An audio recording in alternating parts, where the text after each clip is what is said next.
To calm closer to sunset with highs in the low to mid 40s. I'm meteorologist Sean Everson from KETV Newswatch 7. 1620, The Zone. Traffic. From the Zoom Drain Time-Saving Traffic Center. We have no accidents to report at this time, but you can expect a little bit of slowdown near 36th and L. Then along center, traffic is building up just a little bit near 175th. And other than that, it looks like your commute this morning should be pretty smooth, even if you're running a bit late. As always, remember to stay safe and wear your seatbelts. I'm Chris Scott. This time-saving traffic was brought to you by Fernando's. Like getting your Fernando's fix? How would you like getting your Fernando's fix and getting 15% off? That'd be pretty fantastic. Sign up for the Fernando's Rewards program through the Fernando's app in the Apple or Google store and get a 15% discount as a welcome gift. I'm Andrew Siciliano with NFL Network Now on the Westwood One Radio Network. The Bengals outlasted the Jaguars 34-31 in overtime Monday night. Trevor Lawrence throws 2 touchdowns, but the headline here is he leaves in the fourth quarter with an ankle injury. NFL Network insider Tom Pelissero reports the initial diagnosis is an ankle sprain. MRI scheduled Tuesday. Meantime, Jacksonville falls 8-4 and falls to the 4th seed in the AFC. The Bengals, Jake Browning, 354 yards passing. He throws for a touchdown. He runs for a touchdown. The Bengals are now 6-6. Steelers coach Mike Tomlin says quarterback Kenny Pickett underwent ankle surgery on Monday. Tomlin says no timeline. It's not season ending. Shaq Leonard signed with the Eagles. The former Colts linebacker. He had visited the Cowboys before visiting the Eagles. He chooses Philly. This has been NFL Network Now on the Westwood One Radio Network. On the battlefield, there's a saying America's military men and women live by. Never leave a fallen warrior behind, ever. Off the battlefield, Wounded Warrior Project operates with the same goal. Wounded Warrior Project was created to help our men and women returning home with the scars of war, whether those scars are physical or mental. Wounded Warrior Project. We never leave a fallen warrior behind, ever. Learn more about what we do at woundedwarriorproject.org. Every 40 seconds, a child is reported missing. Find the Children is a nonprofit organization dedicated to helping find missing kids. You can be a part of their mission by donating your unwanted car. Call 1-800-775-5622. You'll receive the maximum tax deduction, and we provide fast, free pickup. Call 1-800-775-5622. Donate your unwanted or unused car. Call 1-800-775-5622. This advertisement was paid for by Cars R Us and Find the Children. Brent Rasmussen of Mortgage Specialists. When is the best time to buy a house? The answer is now. It's always now. With interest rates creeping up, the real estate market has slowed down, except for the people that were planning on upgrading their home because of life changes. But the one thing we want to let people know is, even if you buy a house now at the higher rate, we anticipate rates to fall. That means you can buy your house now and refinance down the road. Lots of folks think waiting this out is a good strategy. The trouble is values keep rising, so waiting doesn't really help. Plus, if rates come back down, the market will just get busy again, meaning you'll be competing against more buyers with multiple offers, and you might not get the house that you want. We're seeing the market starting to get back to normal, which is a good thing for buyers and sellers. Click mtg-specialists.com. NMLS number 5918, Equal Housing Lender.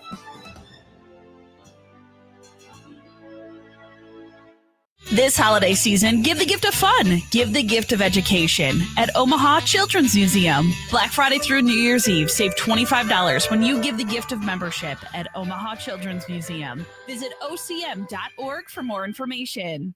Some days, my active psoriatic arthritis makes it hard to get in the game. Now, the ball is in my court, thanks to treating my skin and joints with Skyrizi, Risankizumab Riza, a prescription-only 150 milligram injection for adults. Nothing is everything. Skyrizi helps with less joint pain, stiffness, swelling, and fatigue. For those who also have plaque psoriasis, 90% clearer skin is possible with just 4 doses a year after 2 starter doses. Don't use if allergic to Skyrizi. Serious allergic reactions and an increased risk of infections or a lower ability to fight them may occur. Before treatment, your doctor should check for infection and tuberculosis. Tell your doctor if you have an infection or symptoms such as fever, sweats, chills, muscle aches, or cough, or if you plan to or recently received a vaccine. With Skyrizi, there's nothing like clearer skin and better movement, and that means everything. Ask your doctor today about Skyrizi and visit skyrizi.com or call 1-866-SKY-RIZZI to learn more. Here's a little Christmas tip. Never ask Santa for adult beverages.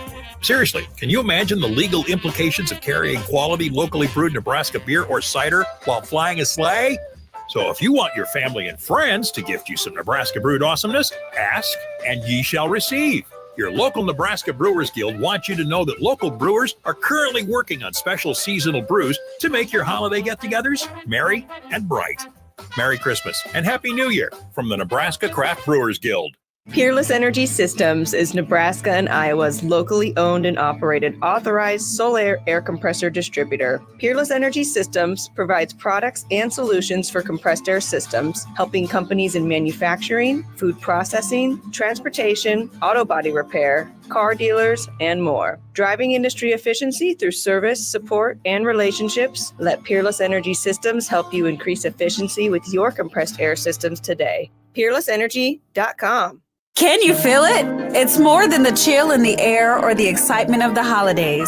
At Heart Ministry Center, we call it the attitude of gratitude. Thanks to you, we're able to provide food, health care, and a way forward to people severely affected by poverty in Omaha. With matching funds available, now's the perfect time to give.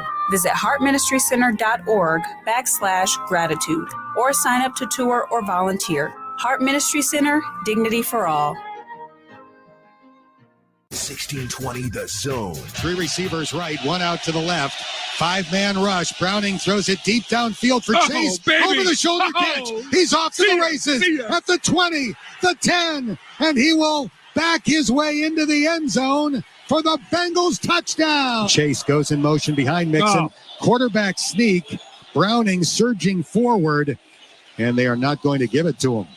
I didn't think not yet, at least. I didn't think he got the exchange real cleanly. I thought that he had an issue there. Touchdown! A very late call. McPherson is set. The snap, the placement, the swing of the right leg. It has the distance. It is good.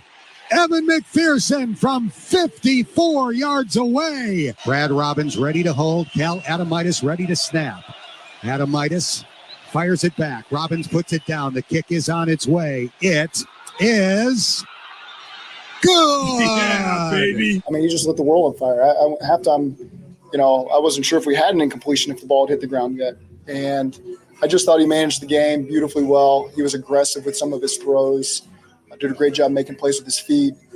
One of the naked throws he made must have been probably to Mitch, I would imagine. It was an outstanding throw with 41 right in his face. And so just really proud of Jake and the job he did. And the guy was rallying around and making plays for him, protecting him, run game getting going. It all helped Jake. And, really, really proud of the team win, but really proud of Jake. And his second career start to come out here on Monday Night Football and do what he did today is pretty cool. Live from 50th and Capitol Avenue in the Big O.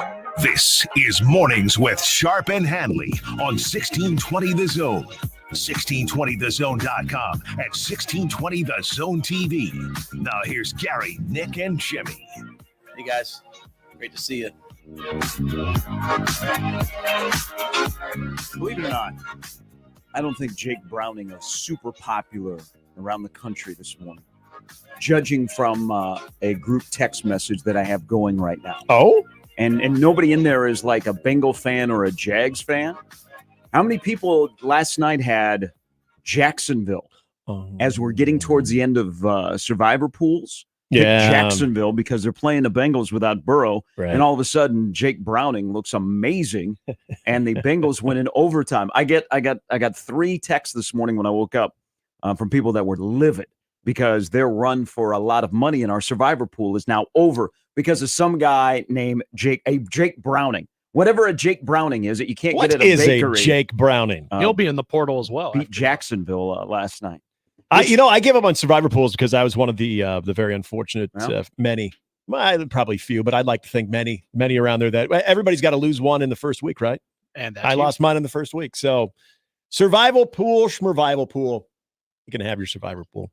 I'm on to year 2 on that one. Yeah. Yeah, I moved on. All right. Yeah. Okay. That was bad. I took the Vikings. But the Bengals win last night over Jacksonville. Thank you on behalf of the Kansas City Chiefs for winning that game. Jacksonville is only a game up on 7-5 Indy and 7-5 Houston. Houston. Wow. Yeah. D'Amico Ryans, Coach of the year. Pair him with C.J. Stroud in that defense. Yep. Houston, and they win close games. I think their last 7 games have all come down to like the last 30 seconds. Yeah. They're only a game out of first place in what is perceived as the worst division in all of the NFL. Wow. Sorry, I thought you were talking about Big Ten West again. No, feel bad for the Jacksonville Jaguars Reflex. last night. Bob Franzese, who is the most diehard Jacksonville Jaguar fan I know, they will not be able to partake in the NFL playoffs. They are out after their loss last night. Because of Trevor Lawrence? Because of Trevor Lawrence. Yeah. They don't have Trevor Lawrence, so they are not allowed to compete with the other 7 teams in the AFC playoffs. It's quite the shame, but that's Yeah. where we are in America. Yes. You know, If you're not the team that you were coming Yeah. in and you're going to be a different team later, then you are eliminated from participating participating for anything of real value. I mean, Trevor, if you're going to go down like that, and if your ankle's going to bend back and forth like that, I mean, at least hide it so that the committee knows that it's not an injury and they're not banking on Mr. Iowa Bethard. CJ Beathard. To And he- get you to the postseason. He just sounds, when you hear him talking after the game, we were reminded of CJ Beathard and his family lineage of the country music star. Yes. And he just has that, like, if he wanted to step away from football and just go right into the music career, I mean, he's got the look, he's got the sound. So he should play for the Titans? Yeah, it actually probably would be very convenient. Well, he ain't no Drew Tate or Brad Banks or Deacon Hill. I would just say that. Or Ricky Stanzi. Deacon Hill, especially. Yeah. But there was somebody that took a major L last night, and it was not just Jacksonville's playoff hopes. A major L. But first, I must tell you, what in the hell is the smell outside? Yes. Yes. So if Great you are question. just going outside It's money. this morning. You know what that is? That's money. No, no. That's manure. Hey. You know. You're in a gots-to-go situation, manure, because it's awful outside. It is bad.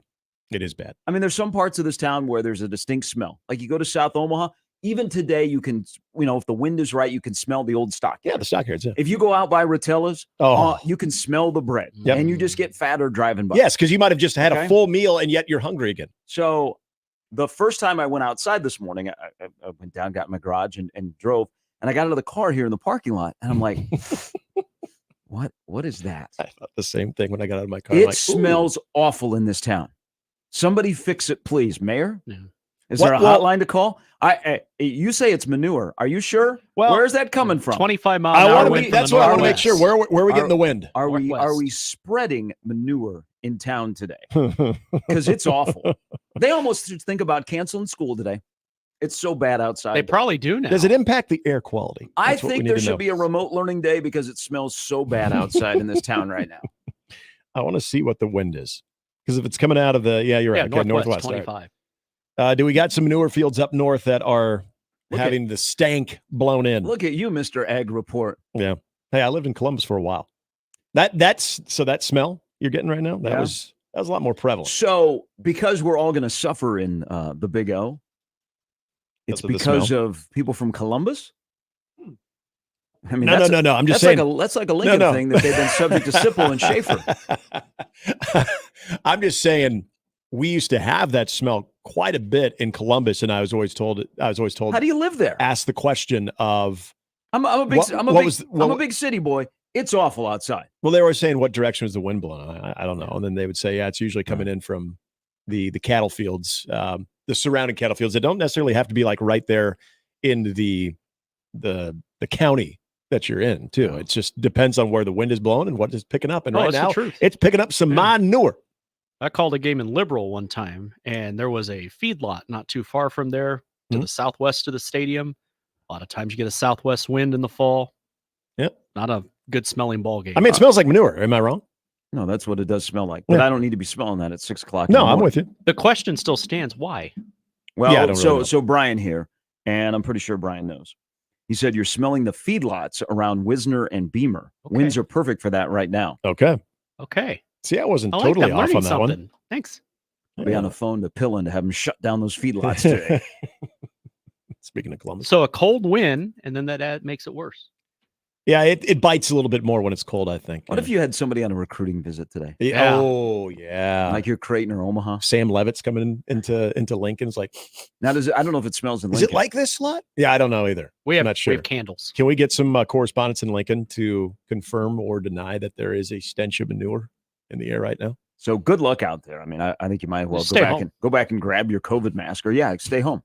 Remote learning today. I love that. On a Tuesday, we'll have nobody in the office. I mean, there's going to be kids. There's going to be stench. kids at recess today that are going down because of the smell outside. And blaming their friends or the stinky kid in And then who do class. you sue? Because there will always be lawyers. Who's to blame? Yes. No. So the whole part of living in a rural community for a while, because you grew up in Iowa. I did. I grew up in Iowa. You had The to only have time I experienced ever this made it before. to a farm was if there were family. Yeah, but you I were once drove a close. truck into a barn, or not a truck, but a tractor, and they're like, maybe you should just work, inside. You had to have experienced I this was many privy times. to it. Yes.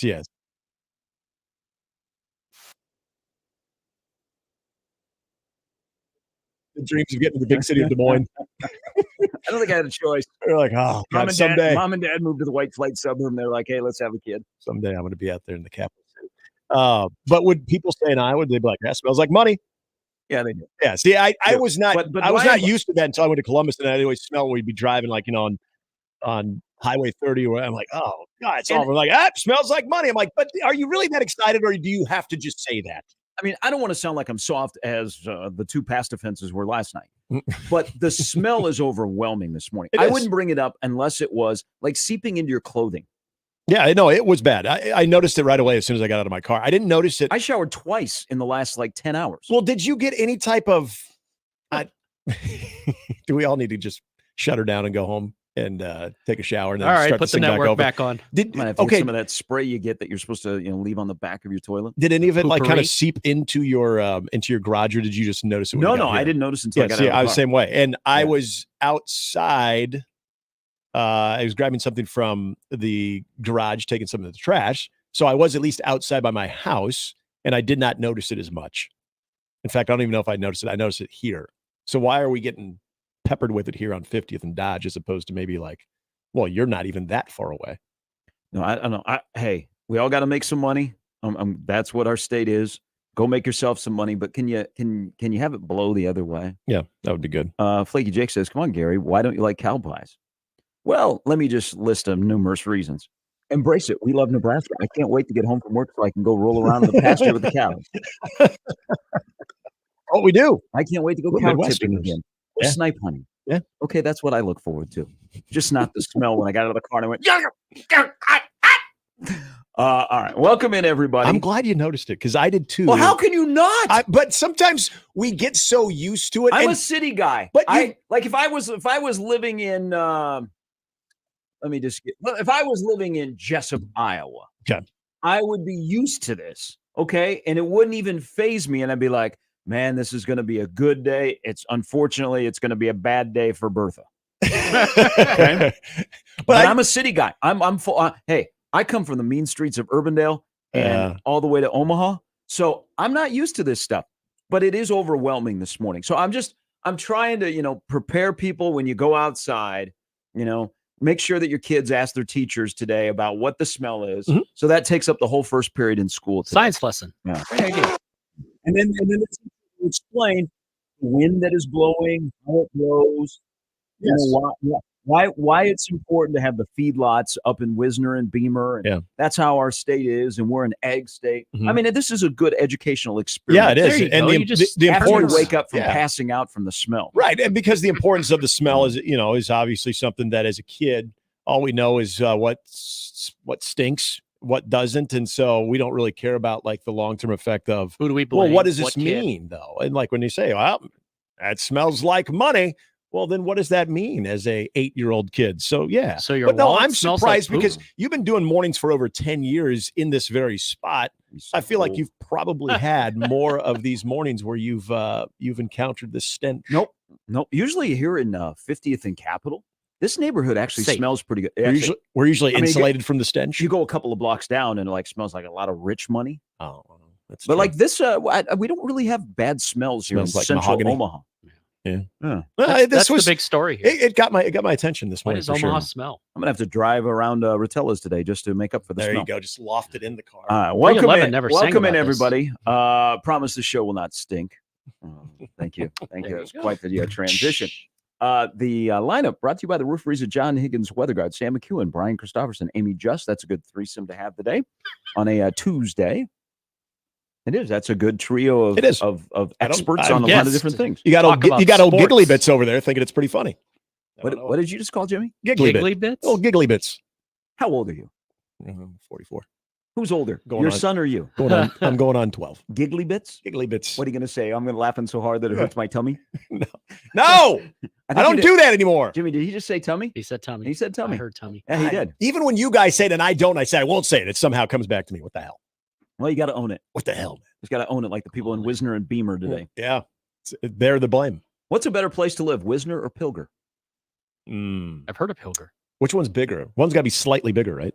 I don't know. I know it's a consolidated school, but to compete in sports, they combine. And Right. actually to compete in academics, they combine. But I only know it as Wisner Pilger. I'd like to know, does Wisner have the bigger population than Pilger? I do not know. I don't know. But another chance today to have an educational experience let's do because of the that. god awful smell that is in Omaha right now. All right, you know who took the bigger L last night than Jacksonville? So Jacksonville falls 8-4. They lose in overtime. Kind of an interesting game. Jake Browning was unbelievable. People are he Googling was. Jake Browning today. But watching his performance, and he was dealing. I mean, whole question is Zach Taylor a better coach with Jake Browning or Joe Burrow? For it. Well, I wanted to say Jake Locker earlier. Speaking of another Washington coach or Washington quarterback. You know who took a big L last night? The offensive coaches and Zach Wilson with the Jets. Browning in one game. Oh, looked yeah, so much better than Zach Wilson has ever looked in his career. That's a good call. Well, and the fact that they're on number 4 now, too.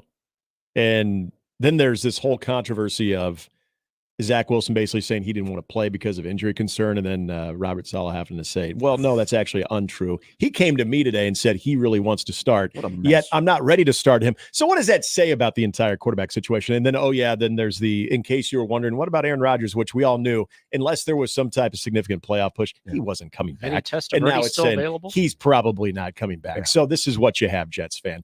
You're right. When you see any type of backup quarterback that plays like that, and then you look at the 4 that you have right now. Like, why can't we have one? Well, I guess you're counting 4 if you're counting Aaron Rodgers technically starting the first game. So the 3 that you have right now, you're like, oh, that's not good. Even the Browns got flack. Hey, you know what Jake Browning did last night in that performance to win on the road at Jacksonville? Is he bought himself at least 3 more years in the NFL. Oh, yeah. Yeah. That's for one game, he will now live happily as a backup for a while. Yep. It's a great gig. It's a great life. It is. Look, Chase Daniel. But I don't like all the backups. So I'm looking at the 7 that are right now in the playoffs in the AFC. You guys know that going into week 14, 4 of the 7 teams will start a backup. Mm-hmm. Either their starter is out for the year or is just injured, so they have to go to the backup room. Mitchell Trubisky. Yeah, 4 of the 7 current playoff teams in the AFC will start a backup on week 14. Mitch Trubisky against the Patriots. Should a backup be the second highest paid player on your roster? I mean, a little facetious or sarcastic, but think about it. Have one. Think about it nowadays. I mean, we've seen more backup quarterbacks play in the NFL over the last couple of years. Look at college football. I mean, the backup quarterback. Look at Nebraska. Yeah. It's like, hey, come over here and be our backup, which means you will see playing time. It's happened. It's either good or bad. You can't take any game in the NFL for granted. You never know what's going to happen. Yeah, who thought Jake Browning was going to go 32 or 37, 354? Wow. I did That's pretty good. I did not expect. So the plethora of quarterbacks that played last night had a completion percentage combined of 82%. Yeah. It can because I mean, before Trevor Lawrence went out, he was just fine. And so what you're saying is Jake Browning had a Matt Flynn day. Yeah, and Matt Flynn got paid. Wow. They did. They let him play in the last game of the regular season, Yep. and Seattle gave him a ton of money. And then he never started for Seattle because Seriously, then they drafted Russell Wilson. That game has bought him a few years, whether it be in Cincinnati as a backup to Burrow or somebody plucks him off the Bengal roster and wants to pay him. I mean, look at the teams that have started not only 1 but 2 quarterbacks. Some are even to 3. it's, I don't know. I mean, that's kind of led into every game isn't pretty in the NFL. I mean, you got officiating that is sideways. You got backup quarterbacks. I think you have coordinators that are as good as they've ever been in terms of adjusting to talent and trends in the NFL. I don't know. At times, the NFL like has all this drama, but at times it's like bad football. Yeah. Like there was a lot of bad football last night. The double pass that Zach Taylor called. Oh God! I mean, what do you think? He back at Nebraska and Bill Callahan's calling plays? I mean, he completed it at least. Well, then there was the pass back to the defender that was just absolutely awful. Hey, man. What the hell were you thinking? Browning was cooking. Why are you taking the ball out of his hand? What were you thinking there? But because you got Josh Dobbs. He looked good when he first came out too. As far as your point about coordinators that are able to kind of work around that.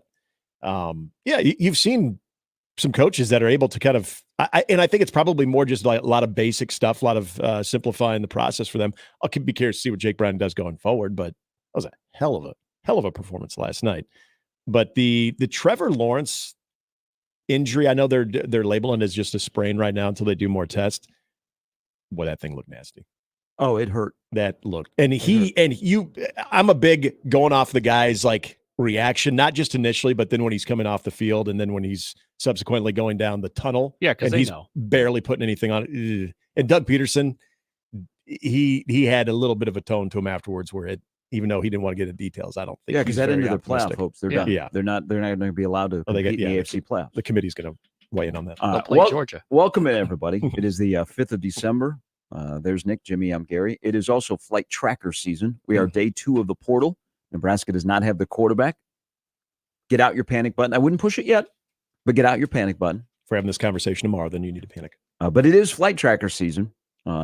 Nebraska went to East Lansing yesterday. They met with Sam Levitt. Yeah. They are in Waco as we speak, ready to talk to Blake Shapen, who is the Baylor quarterback. Hit up the silos. Starter for the last 2 years. I imagine it's Marcus Satterfield is on the plane, as he was on that plane that went to East Lansing. But if you follow Blake Shapen's social media, there are a lot of Nebraska coaches that are following him. So we are in flight tracker season in portal. And who's following who on Twitter? I'm glad. That one too. I am so glad that we can keep flight tracker season alive. Because usually it's coaches. I thought we would take some time off after last year trying to track, all right, who is in Greensboro? Yeah. Are they meeting in Charlotte? Did they rent a car? Did they have an Uber? Did they go to meet Rule? Was it at the consulting firm? Did the Rule go there and Trev went there? And, yep. But yes, so Nebraska was busy yesterday. Good on them. We don't know what it'll lead to or who is in the tier of what they want, but they were aggressive on day number 1 and shoot their shot, and we'll see. A lot of people upset that Satterfield was the guy that went to East Lansing and is in Waco, but what else? Why are you sending him? What else is he going to do? Yeah, come on. He's got to be a part of the process, doesn't he? Take Ed with. I got burned in flight tracker season in 2014 when I was hell bent on the flight to San Francisco, meaning they were talking to David Shaw. Turned out they were talking to Mike Riley. And then after that, I decided to not put too much stock into the flight tracking, or at least, I guess, as it pertains to the coaching thing. This is kind of a new fun thing now with the portal, too, is not only as we said, you look at who's following who on Twitter, but also now you start looking at, okay, where are those private planes going from one spot to the other? It's usually reserved for coaches, but now we get to do that with transfer portals. All right, so if you are playing along, I don't know, is this the donated Lear jet? The $1 million? The anonymous donor who has as a thank you gift to Nebraska athletics. Yeah. So it is scheduled to take off at 8:10 this morning. It will arrive in Waco at 9:48. Seems like a quick flight. Don't know if they have any. I don't know if they serve a meal. It seems more like snack service. Probably snacks. Yeah. Yeah. Maybe snacks, a beverage of your choice. Probably have high end beverages though too. Probably get top shelf stuff if you want it. Like the nice bottled water. Mm-hmm. No, you're probably getting like a Fiji. Yeah, that's when you just hold a bottle of Fiji, you feel like you're probably a little bit of higher class. Yeah. Well, we'll discuss what it meant for have Marcus Satterfield to go to East Lansing for Sam Levitt, who has an interest in Nebraska. He has 4 years to play. We talked about him yesterday from Michigan State. He would like to go to a place where he can be the guy. read into what you want. He will visit Utah. He has not set up a visit as of this morning for Nebraska. If you'd like to join the conversation, if you'd like to track flights with us, we don't have anything to do until 8:10 until this takes off. 951-1620, the 42 Degree Source hotline. 42 Degree Source by your mom's house. Also, you can join us in the Equitable Bank inbox where you already have this morning. Gary at 1620thezone.com. Handley at 1620thezone.com. Everybody has something about the smell. Why? None of these people are experts. And then all of a sudden I say it smells today and everybody's got a reasoning. I like hearing all of them. Oh, yeah. We're getting links and everything too here. Yeah. This is an educational program. Yeah, TC's educating us. Yep. He says nothing else in the world smells like that. I love the smell of napalm in the morning. I don't know that we're in agreement there. And I don't know that I've ever smelled napalm like TC, who is a celebrated member of the military. Yes. Gary at 1620thezone.com. Handley at 1620thezone.com. Also on the JTech Construction Zone Twitter field. It's going to be a fun day. Did I say Twitter field? On the Twitter feed. See, the smell is throwing me off. Twitter field. Yeah. It is sometimes a battlefield. It's going to be a good day today because people got jokes. Good. That's good. Yeah. We got jokes. We need jokes today. Yeah. Happy Tuesday. Because we don't have anything to Tuesday. do until 8:10 until plane 8:10, we takes gotta off. wait Yes. And wonder how Blake Shapen will react. And then that to- plane's got to land too. I mean, once it Well, takes we off. definitely want it to land. Well, it lands, but what are we Yeah, doing during because the that'd be a flight? different story. Is this a conversation begin during the flight? Do we get information on that conversation during the flight too? So really, we're probably having to wait till about 9:30. But we're still on. Yeah, it's true. Is It's- Blake Shapen? it's Does he greet him at the airport? Probably not. They probably go and meet at a coffee shop. Probably. Magnolia. Satterfield doesn't strike me as a guy that goes to your apartment. Maybe they Oh, go, yeah, they go for maybe- private breakfast. Maybe they're going to Magnolia yeah. Table. We've Yeah. been there. It's good. Yeah, it's nice. Very, very good. Well, as of late So last Ruby's there, night, too. there are 1,183 football players in the portal after day one. Half of which are coming to Nebraska. The quarterbacks anyway. 3/4, which probably will not go anywhere better than they just were. Mhm. That's Right. the stark reality of it. That is. On the JTech Construction Zone Twitter feed at Gary Sharp 1620. At Nick Handley 1620. All right, a little bit later, Sam McEwen will join us. His thoughts on what Nebraska is going to do with their quarterback. And it's more than a quarterback. It is on to the next one after they get the quarterback or before they get the quarterback in their needs in the portal. And also, we're going to get deep into the portal because the reaction to portal recruiting compared to high school recruiting is quite interesting. And it's not just a football thing. I noticed this in basketball as well. And I'm wondering when it changed for some, that they got more excited about this recruiting than they do about the longer cycle of high school recruiting. All right, we're off and running on a smelly Tuesday. Little Febreze will take care of it. Yep. I want to see, how they drive around your neighborhood and they spray for mosquitoes late at night. Oh, yeah, you're just talking that. about that. Yeah, they should do that in this neighborhood. Just drive around, Just little air it out the Febreze, entire neighborhood. Little Febreze or a little Bath and Body Works candle. Yeah, Yankee Hill candle. Oh, yeah. Those always work. Mhm. Always. Could have just like a really big man-sized one outside there. Just make sure it's under control. Keep the fire department close.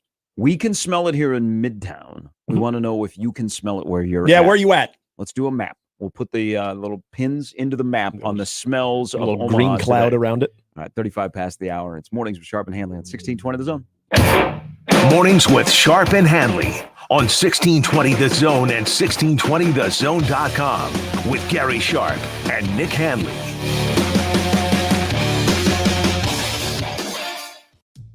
The best way to catch all the action is on 1620 The Zone. And no line for the bathroom. JTech Construction reminds you that this time of year, your home's energy efficiency is under tension. Don't let your windows cost you by raising your energy bills this winter. JTech Construction will come out and provide you with a free estimate on upgrading your windows and keeping your energy costs down. They have custom-made, energy-efficient windows that keep the outside out with the professional installation you would expect. Contact the official exterior and solar experts of the Huskers. JTech Construction, your exteriorexperts.com. The brand new Dallas Dollar General Distribution Center in Blair is now hiring. Starting wage is up to $22 per hour with benefits including medical, dental, vision, 401k, and a $2,000 sign-on bonus. Apply today by texting DG Warehouse to 25000 or online at dollargeneral.com/careers. Again, apply today by texting DG Warehouse to 25000 or online at dollargeneral.com/careers. Dollar General can't wait to have you become a team member at their brand new distribution center. A psoriasis flare-up can make a walk in the park, well, no walk in the park. It's that obvious, huh? I've tried so many lotions and creams, but I still have symptoms. So those don't do enough to treat the inflammation beneath the skin, leaving you with those uncontrolled symptoms. Makes sense, but what else can I do? You can get real with your dermatologist so they can help you get clear. Make an appointment and, you're already on it. Hi, yes, I'd like to make an appointment. Get real clear about psoriasis at letsgetrealclear.com. Sponsored by AbbVie. Pro Paint Days are back for MVP's Pro Rewards members at Lowe's. Now through December 15th, you can earn 10% back in paint rewards via Lowe's e-gift card when you spend $100 or more on qualifying paint purchases. Plus, save $10 on a new and exclusive 5-gallon pail of HGTV Home by Sherwin-Williams Drywall PVA Primer and Sealer. Lowe's knows paint. Lowe's knows pros. Offers valid 12/4 through 12/15. Exclusions, restrictions, and more terms apply. See Lowe's.com/L/Pro Loyalty Terms. Subject to change. Wendy's Peppermint Frosty and Frosty Cream Cold Brew make the perfect gift for anyone in your life. Especially for you. Yeah, this year you're sitting on your own lap and getting yourself what you want. Finally. And now every day this season, unlock 20% off your total when you get any small, medium, or large Frosty in the Wendy's app. So order something from your own wish list this year. Limited time only. Participating U.S. Wendy's with app offer and registration. Applies to menu items only. Taxes and fees excluded. That to-do list you have needs one more thing. Chill. It's an easy thing to do. Just crack open an ice-cold Coors Light and chill. Take the afternoon off and binge watch anything. Go to happy hour and stay for a couple hours. Who's counting anyways? Or hang out with just your dog because you've had enough human interaction this week. Whatever you do, do it with a Coors Light. Mountain cold refreshment made to chill. Coors Brewing Company, Golden, Colorado. Celebrate responsibly. Hey everyone, Josh Peterson here with Dr. Lance Kugler of Kugler Vision. You know, it's been 5.5 years since I had my procedure done at Kugler Vision. I remember going in for the eye analysis and finding out, hey, there's something other than LASIK. That seems to be such a misnomer with so many people, but that's not always the case because there are actually 7 forms of modern vision correction. Sure, yeah, and obviously LASIK is a huge part of what we do, but as technology improves over the years, over the decades, we continue to add different technologies that become better options for people depending on what they need. Yeah, and one of the things that I found absolutely incredible was the eye analysis process. You want to know as much about anyone's eyes as you can because that's how you figure out which of those procedures are going to qualify for. Yeah, our eye analysis process is the most thorough evaluation of your eye that you can possibly have. We all have the same goal. We want you to see as well as you possibly can. Schedule an eye analysis today. You can visit their website, kuglervision.com. And we're back. Mornings with Sharp and Handley. Here's Gary, Nick, and Jimmy on 1620 The Zone.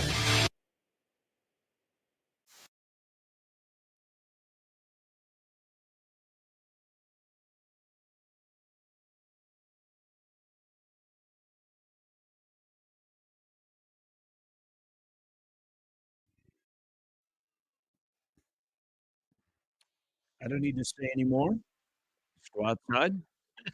We'll know. The answer is yes. We'll know. Channel 3 Sean says, you know, Brian Callahan called that backward pass. Last night in the Bengals-Jacksonville game. Always about Nebraska, the connection to Nebraska, the Callahans and the Taylors together. Iowa JD on Nebraska going this morning to Waco, Texas to talk to a portal quarterback.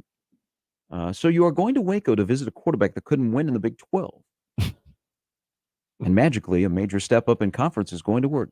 God, coaches love to get fired. Wow. Hey, JD, I know you have your own problem there too, but did you see our quarterback play at Nebraska? Did you see that? Did you see your basketball team last night in West Lafayette was down, at 1.45? Yes. Yeah. They made it a respectable in the 20s at the end, but yeah. Why Iowa JD was Purdue so wide open on every shot they took yesterday? I'm just curious about that. I'll wait for my response. Now, I will respond to this Iowa-based tweet. Still can't believe they won 10 games and got shut out twice. That's never happened before. Is not every quarterback that Nebraska kicks the tires on is coming to Nebraska, but give credit.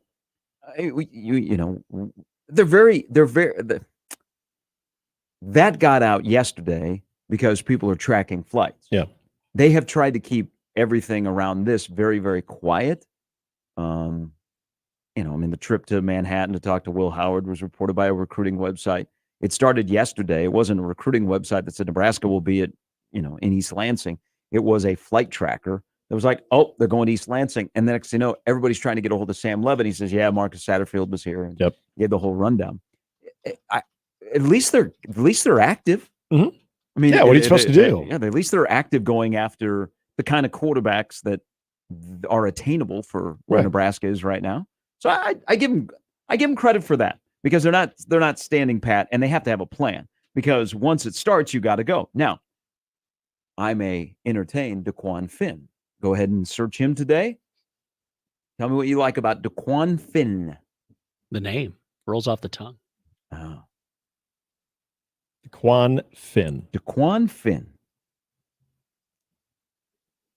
Oh, the Toledo quarterback. He will be going into the portal. The Toledo quarterback. 88 quarterbacks. I can't even speak today. It's that smell. Was he the MAC? MAC player of the year? 88 touchdowns in the last 3 years. Yeah. It's a lot. Hey. They need touchdowns here.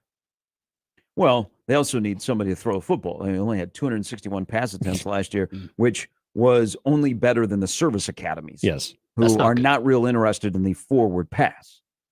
But here's so a little bit. I was curious reading the raps from the websites that talked to Sam Levitt yesterday about Nebraska, and he says all the right things, and they all do. Now he doesn't have a visit scheduled to Nebraska. He's going to go visit Utah, which because Cam Rising is coming back for his 7th year, 2 quarterbacks have transferred, and that's a little bit closer to home in the state of Oregon than Nebraska is. You'd be staying in the same conference. I will say this about Sam Levitt, and I know yesterday I said Nebraska's got to be a guy that comes from a winning program.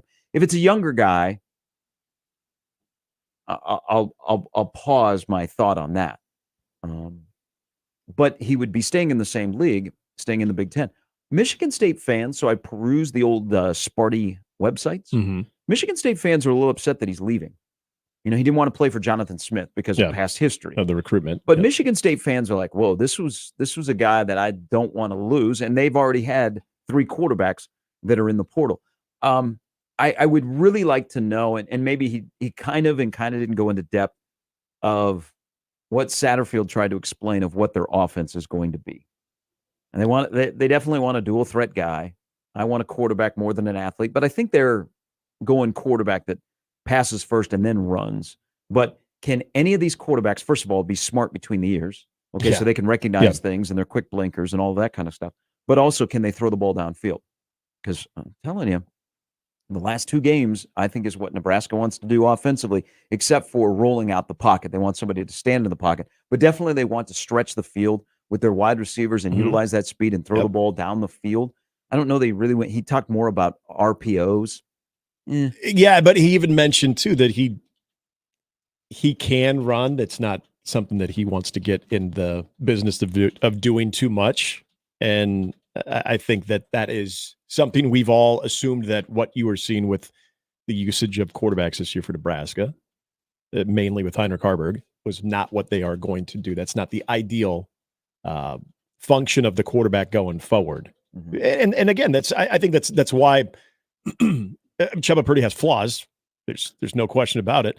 But I think there was a reason that he became a little bit more intriguing at the end, because I do think that was, Marcus Satterfield said as much too, that they were pretty much able to run a little bit more of their offense and do the things that they wanted to do offensively, because you had a quarterback that at least showed some semblance of being able to get the ball downfield a little bit and being able to have a little bit more of a quick thinking process.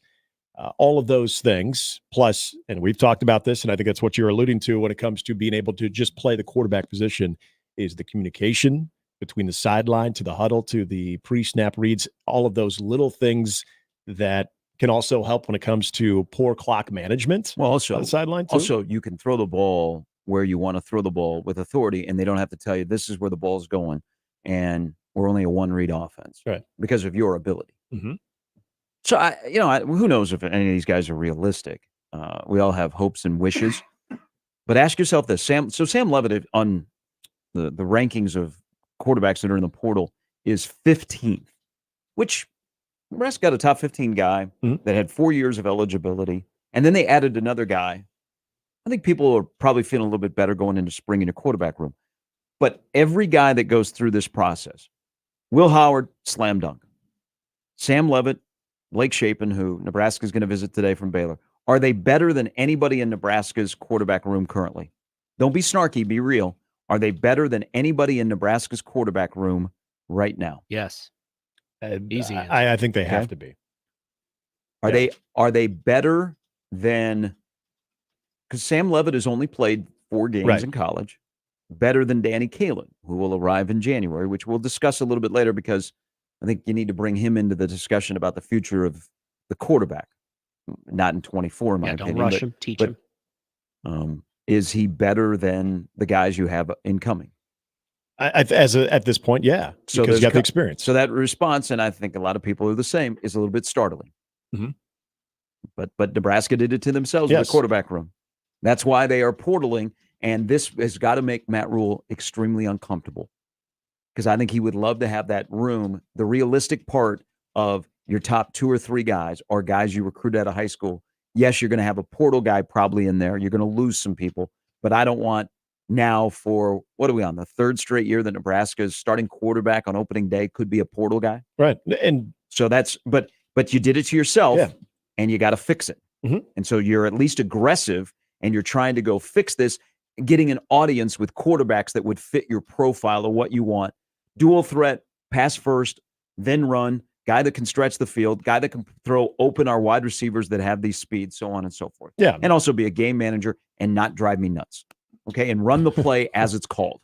Yes. Where you don't have to all of a sudden design a brand new offense out of necessity, where you have to tap into the resources that you have on the coaching staff because they're familiar with an option type offense, just to use the example of Ron Brown. It's that to me is what is just amazing about the way that this season played out offensively, where you were trying to run your offense as much as you could in the fall and you felt like you had a system in place, and then all of a sudden it completely goes off the side of the road, and you're basically trying to piece things together with what you have in that quarterback room, and all of a sudden you're taking an inventory of what you have in that quarterback room and trying. And again, I will forever. It probably doesn't come up as much with the coaching staff when giving them some praise, and even Marcus Satterfield to an extent, but mainly Matt Rule, where he obviously challenged that entire offensive staff to be creative of saying, hey, this is what we have, guys. So what we have to find out what their strengths are, what we can work with, and try to tailor some type of offense around that. To not have to do that, and this is what is, and you bring up an interesting question about if you can ask either Sam Levitt or Blake Shapen today of what is the ideal system that Marcus Satterfield lays in front of those quarterbacks. Because I got the feeling that it is probably very similar to what we saw the last 2 weeks. Yes, because you did see a little bit more in the quarterback run game, but not as much of it. And you could tell, like, by Sam Levitt's comment of, yeah, I know I can move a little bit, but I'd rather not, that be a run first type guy. I'd rather be a pass first type guy. That's why they're there in East Lansing. Yep. And so you think about that quarterback room right now as it stands. It's no mystery. I mean, that's the biggest issue right now. And I don't want to make it sound like by saying, yes, those guys are better than what they have in the Nebraska quarterback room, that you're saying this is a major upgrade and it is going to elevate it. No, but it didn't take much to answer yes to that question because of how inept that quarterback room is right now. He's got some upside in his future. I was talking about him yesterday. I mean, there's a lot of things to like early on in his development. Now, one thing he did say, I don't know if he said this to SIP or BC, but everybody asked the question about somebody that goes in the portal. You guys, by the way, do you guys think that everybody that goes in the portal should have to give a reason? Kind of like when you return something to the store and they always ask you why. It's like, maybe I just didn't want it. Yeah. Maybe I just want to go to school. Yeah, here. it didn't fit. Rather not say. I mean, if we were treated like the dating game, sure. If I'm a coach, I'm asking that question anyway. I'm wanting to vet the entirety of that. But when you go into the portal, like Jake Applegate, I wish they would. Yeah. Yesterday, his reason for leaving reason for Nebraska leaving. is Nebraska's tight end room is stacked. I move positions for the team. It's not going to work out here. I want to be alpha word. Reason for not that, but reason for leaving your current employer. I just put, got a new job. Right. Want to be closer to home. Yeah. Ooh, that's a good one. That's a little tough one if you're Jake because he's from Lincoln Southeast. Unless can't get much closer, buddy. Unless he's going to Nebraska Wesleyan. Yeah. And I think he's an FCS guy. Yeah, that one doesn't. But should people have to give a reason for leaving? Some do. Yeah. Some will mention it in their post. Sometimes players' grandmas just crush the current head coach, and next thing you know, a 5-star quarterback's in the portal and might be headed to Michigan or Ohio State. Okay, your reason for leaving is grandma doesn't trust Chip Kelly. Yeah. Okay, good Dante. enough. Good enough. Thanks, Dante. Yeah. I personally, I would be amused to see why people are in the portal. Like Will Howard, for example. Will Howard at Kansas State can say, and Dylan Gabriel can do the same thing. Hey, I've been at the school for a while. I got my degree. I want to have one more resume building NFL season. Also, I'm doing it to benefit my current school because they got this hotshot young quarterback, which they do in Norman and they do in Manhattan. Yeah. I want to open the spot for them. I had my time here. I loved it. I'm on to one more place. You were pushed out. By the way, if they said that, and I mean, they don't have to say that. I think we know that in both places. We're like, oh, that's good. Your fan base is like, hey, thanks, Dylan, for a couple of years. Yeah. Thanks, Will Howard, for 4 years. Hey, now it opens for Avery Johnson at Kansas State. He's our guy. Opens for the young freshman in Norman. Or we get the truth of, why am I leaving? The coach is an. Yeah. And I think. Like, what if Adrian Martinez had to give a reason why he was leaving? Wanted to be closer to home. Manhattan actually is closer to Fresno. Yeah, technically, yeah. If you put if you go Google Maps on Clovis to Manhattan, you'd notice it's actually a few miles closer. I wish they would. Now, see, I am the wrong person to probably ask this because I do think there should be some type of reasoning behind it. And the reason I say that is I remember when transfers, this is going back to my high school experience where, if you were transferring to a team or you wanted to leave a team in the summer for baseball, you had to get a waiver, and the current coach had to sign off on that waiver. And we had it happen a couple of times. And I know that more than anything, we just wanted to know why, because it had nothing to do with trying to all of a sudden make an uncomfortable conversation between a young, still a kid and a head coach, but it's more of, okay, was there something we could have done different? Was there something that in our culture, in our environment, with our team, it's like an exit interview. I know a lot of people poo-poo those things, but if you are serious about it, you take in that input as long as you trust the person is giving you honest feedback, and you maybe know how to avoid one or two transfers or departures in the future. And so I think there's always that, especially when they're younger players. I think if they have to sit down and tell their coach and give them that honest man-to-man conversation that they're having, I think it is very uncomfortable for them. But I think there is something to be said about having a little bit of that accountability of, okay, if you want to do this, at least just let's have an all due respect type conversation and tell me exactly why. Even if it is me, even if it's me or anybody on the staff, let's be honest about this. Like Kyle McCord's reason would be interesting. Had a heart-to-heart with Ryan Day. I'm not the guy. They got a big 5-star coming in. I like being the guy. There's no guarantee I'm going to be the guy. I'd like to go somewhere and be the guy. And I don't think anything would says I want to be the guy. Nothing would surprise anybody. Whatever reasoning people would give, nothing would surprise people because I think we're just so immune to it right now. We're so numb to it that I think the more transparency, probably the better for coaches. Would people have loved the transparency of why Wan'Dale Robinson left Nebraska or Adrian Martinez? Depends on the fan base. I think this fan base would have been very telling. What? I think you could kind of see a little bit of the writing on the wall, though, as far as how he was being used too at Nebraska. That wasn't the reason why he left.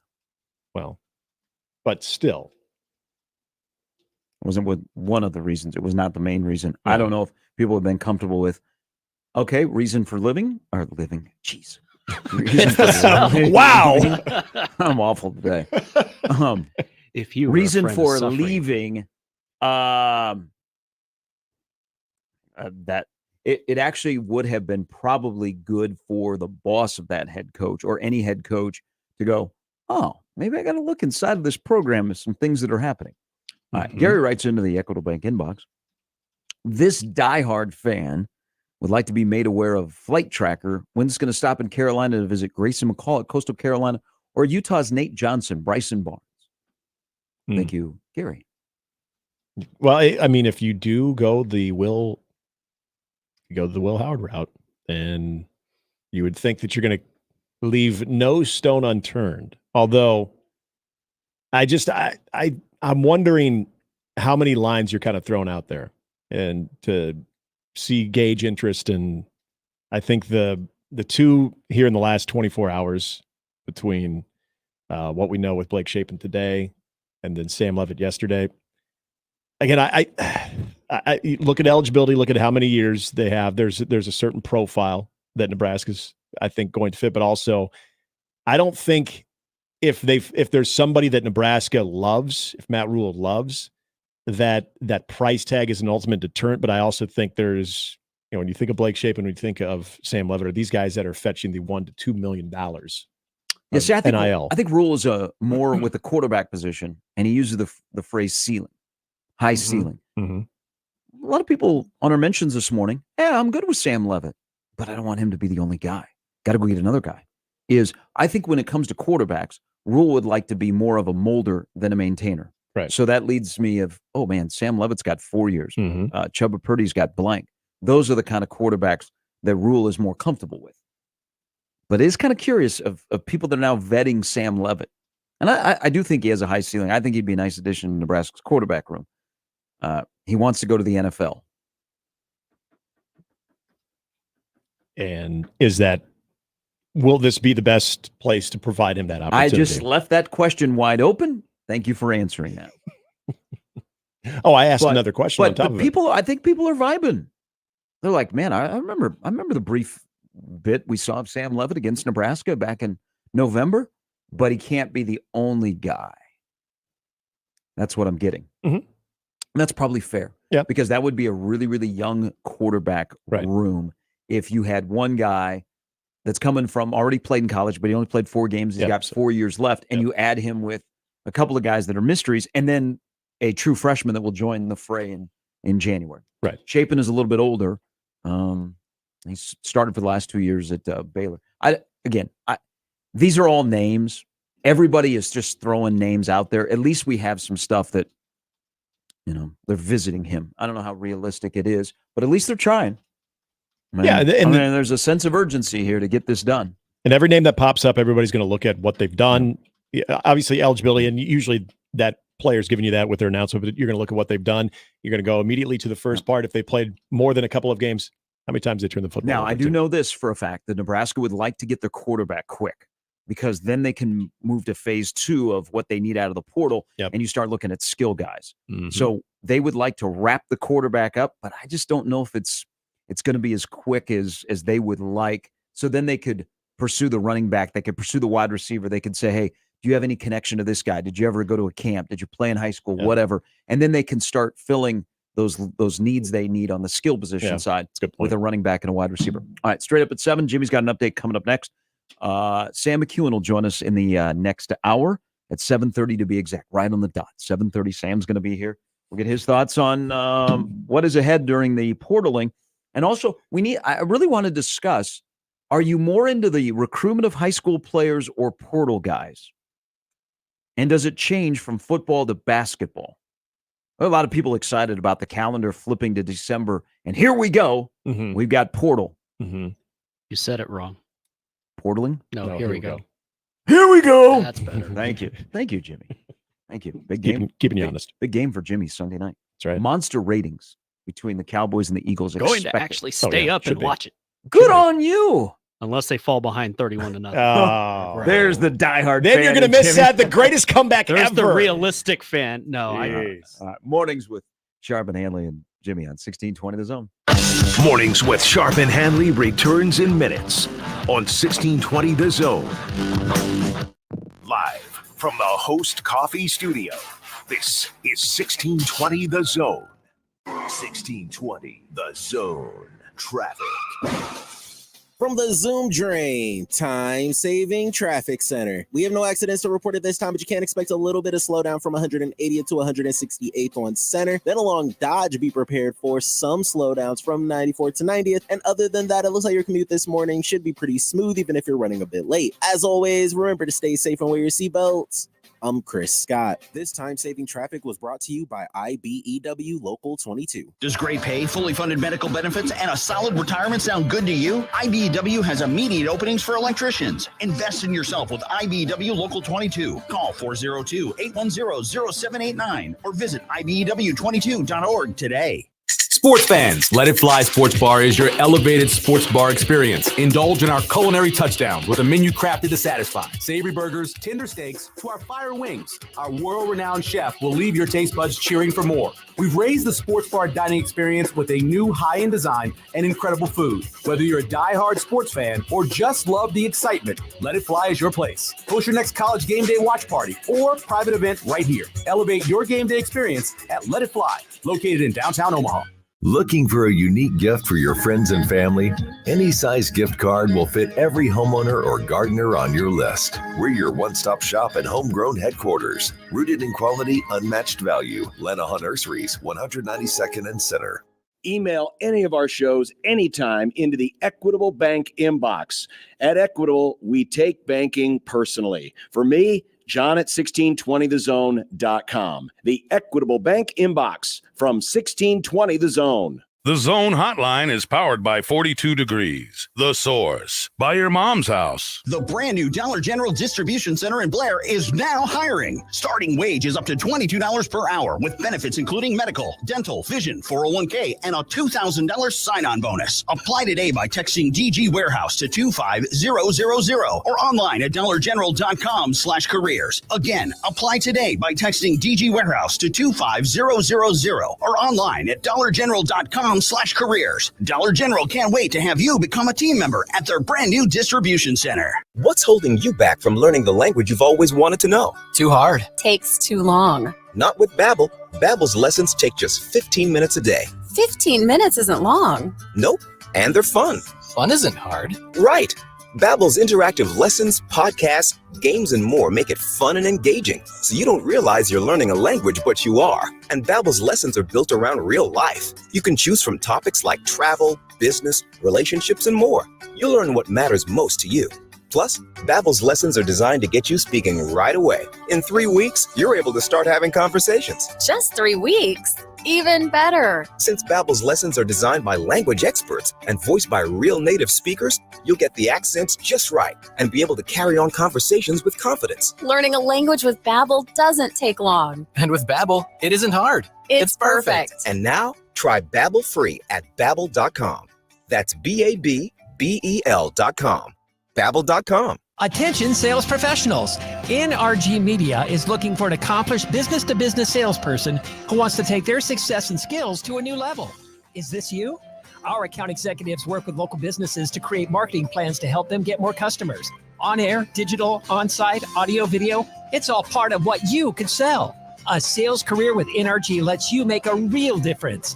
Get more info and apply online at nrgmedia.com. NRG Media is an equal opportunity employer. Let It Fly, your elevated sports bar experience. KOZN Bellevue, Omaha, Council Bluffs. This is 1620 The Zone. And we're back. Mornings with Sharp and Handley. Here's Gary, Nick, and Jimmy on 1620 The Zone. Nebraska women's basketball wraps up a 3-game homestand with UNC Wilmington tonight at Pinnacle Bank Arena. Game time is 7 o'clock. 2 dominant road wins catapults Creighton into the AP top 10 as they come in at 10th. The Blue Jays are also 11th in this week's coaches poll. The improvement from 15th in the AP and 14th in the coaches comes after their 79-65 win at Oklahoma State Thursday, and then, of course, the 89-60 blowout at Nebraska Sunday. They're now 7-1 overall. They host Central Michigan Saturday afternoon at 1 o'clock. After delivering a career-high 14 points in Creighton's 115-62 squeaker over Northern Iowa on Sunday, Blue Jay redshirt freshman Brittany Harshaw is named Big East Freshman of the Week. They'll be on the road Sunday to take on Wyoming and Laramie. That's not easy. Elevation 7,220 feet above sea level. Omaha women's basketball on the road tonight in Macomb. Sea level much lower to face Western Illinois. Game time 7 o'clock on 1180 The Zone. Omaha hockey's Simon Lakazi. I say that right, Nick? Simon Latkozy. Okay. Pretty good, though. Okay. It's been a while. Anyways, named NCHC goalie of the week. He's from Slovakia, so it's all right. Yeah. I remember. Many That's different right. ways. He goes 1-1 on the weekend, helping the Mavs earn a series split with Minnesota Duluth. He also registered his first shutout of the season, third of his career, in Saturday's 1-0 overtime victory. He stopped all 29 shots he faced, including 10 in the third period. College football, LSU's Jaden Daniels, Oregon's Bo Nix, Washington's Michael Penix have cannot forget Maserati Marv. They're all announced as Heisman Trophy finalists. See who wins Saturday. With Nix and Penix, the Pac-12 has two Heisman finalists for the first time since 2010, when Stanford's Andrew Luck was a runner-up to Auburn's Cameron Newton, and Oregon running back LaMichael James finished third in voting. A more portaling, soon-to-be former Alabama redshirt sophomore quarterback Tyler Buckner has entered the transfer portal as a lacrosse player. He transferred to the Tide last offseason from Notre Dame, where he played in 3 games in 2022. He played lacrosse at the Bishop's School in La Jolla. He was considered one of the top lacrosse recruits in the country while in high school. He hasn't ruled out a return to football, but he's expected to explore his lacrosse options this spring. And finally, reigning Heisman Trophy winner Caleb Williams will not play in the Holiday Bowl. Shocker there. Hey, remember the Holiday Bowl? Anyway, the Trojans will face Louisville on December 27th. Williams threw for 3,633 yards and 30 touchdowns during USC's very disappointing 7-5 season. He's widely expected to forego his senior season, declare for the draft, where he'll be projected as the number 1 pick to the Bears. Sophomore backup Miller Moss is expected to handle starting quarterback duties during the Holiday Bowl. In 3 seasons at SC, he has thrown for 542 yards and 3 touchdowns in limited appearance. And on Monday, Lincoln Riley expressed that he wishes he could have gotten Moss more snaps this season. He also says he will be fully in the mix for the starting job next season, but they're also going to look to the transfer portal to potentially add some of Nebraska's quarterbacks. I've seen that Buckner wants to go back to Notre Dame and play lacrosse for the defending national champion Notre Dame lacrosse team. So would that be awkward? I mean, it's a different sport. Left one school, coming back. You're familiar with it? I don't know. Another part of this awkwardness is the portal is open before guys play a bowl game. Mm-hmm. Yeah. Oh, yeah. Yeah. Ohio State's going to have half a team. Not that if the portal opened up after the bowl game and you were already going to leave, you would sit out the bowl game. Yeah. It just, the calendar in college football is so arse backwards. Mm-hmm. I mean, the month of December, thank God Nebraska hasn't been to a bowl game in a while because they can focus on the I portal. mean, they can avoid that whole distraction. Perspective. But man, this is craziness. Now, so last night there were 1,183.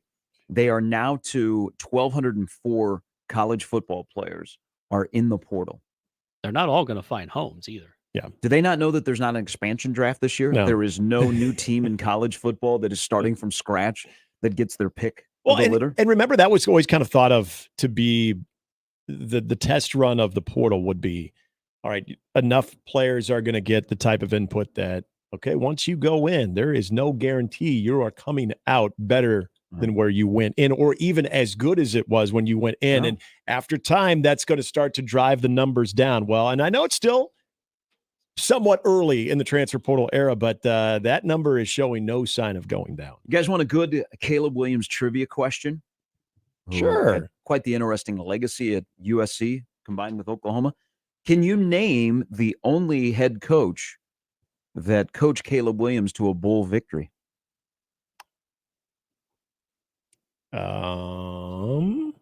Trick question. Oh, he hasn't won a bowl game, right? Is that your answer? Is Yes. that your final answer? Yeah, that is my Jimmy, final do you know answer. the answer to this? It should. Why is it at the tip of my tongue? Was it Lincoln? This isn't a guessing game. You come up with your answer and you say, that is my final answer. My final answer is dude doesn't want a bowl game. Because Rattler started. And then Caleb came in. Mm-hmm. And then Caleb was in the portal. Jimmy's going to talk himself into getting this question correct. Yeah. Final answer, Regis. He hasn't won a bowl game. He has won a bowl game. You know who his head coach was? Bob Stoops. Oh, that's Yep. oh, that's right. Because Lincoln Riley left for the job before the bowl. That's right. Damn it. Alamo Bowl, if I'm not correct. Correct. Bob Correct. You get half a Stoops. point. Nice job. Wow. Do. Yep. XFL legend. That's Is that right. the one he's in? Yeah, I forget the sprinklings. Yes. And Yeah, now, yeah. Because And now, like all former coaches, they get into the alcohol business. He's got himself. Got a bourbon? I don't know if it's a bourbon. I feel like he'd Maybe be it's a bourbon guy. He's gotten into alcohol. I don't think it's wine. Yeah, it's either wine or bourbon. I don't think it's not. Can you go wrong? You don't see much coaches get into vodka, do we? I don't feel like there's a lot of coaches that are into vodka that have their own vodka label. I think it's usually bourbon or wine. Oh, I got to tell Iowa JD, I did sample the Iowa bourbon collective vodka. Oh, the vodka, not very good. Is it? I got to get vodka Sam. You had Hawkeye vodka before, right? Like at some point in your life. No, like their collective that they Yeah, put yeah, together. yeah, right. But I'm just saying, is it worse than Hawkeye vodka? I think it is. Oh, yeah. It's saying something. I think it is. Wow. You know what I'm getting really am excited to try? So our good friends at Crossdrain have the Cornhead Lager, which is a fantastic beer. Had it on tap the other day too, by the way. Really? Oh, on yeah. tap, I bet it hits really good. It's pretty good. Yeah. Very good. Over at Local. Really? Okay. Yep. But there is the other that I'm very eagerly awaiting to try. I don't know. I think this is well known. If not, he's going to tell me that I can't say this. So Creighton has a vodka hard seltzer.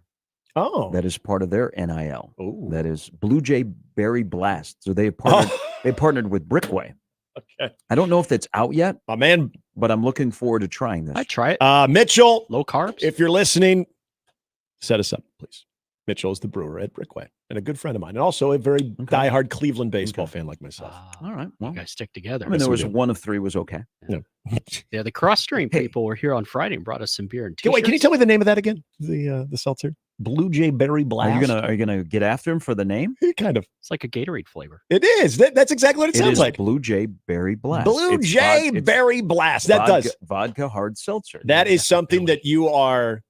Okay, please don't do this, parents, if it is seltzer, but that is a flavor of a juice that you are giving your kids after a soccer game.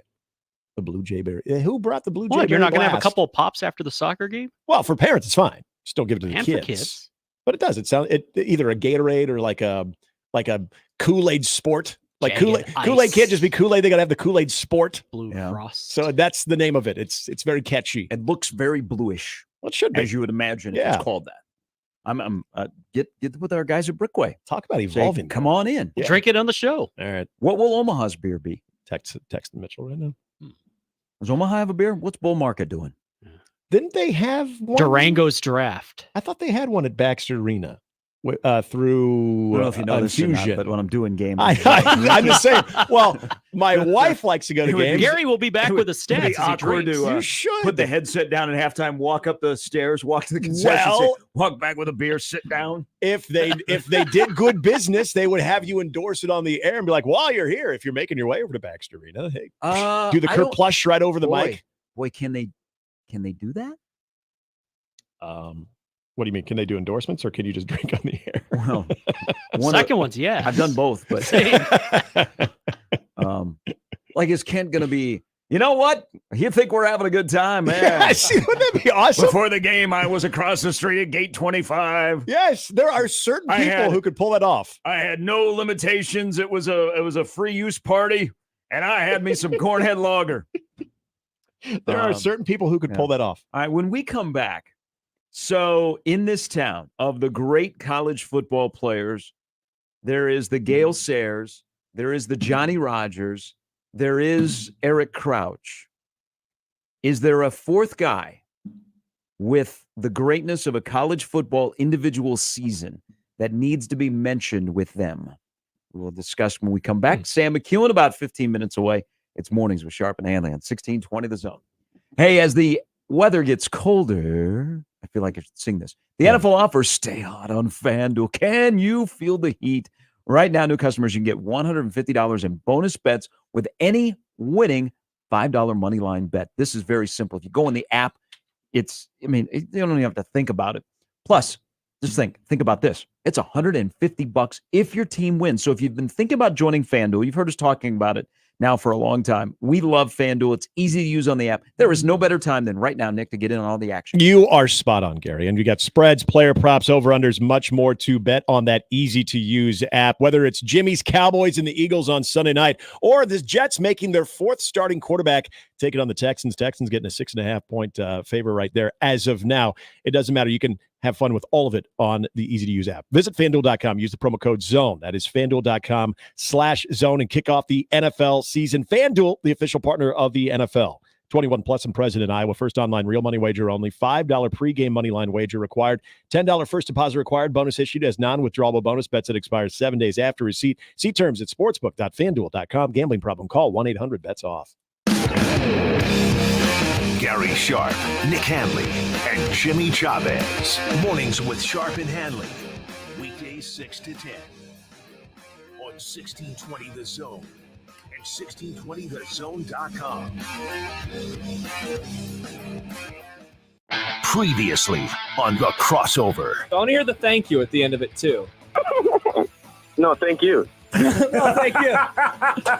When you order a Big Mac at McDonald's. No, thank you. Thank you, caller Connor. Good job, Connor. No, thank you. Maybe it was Connor Stallion. No. It could have been. Mornings with Sharp and Handley. The Connor Happer Show. Unsportsmanlike conduct. 6A to 6P. 1620.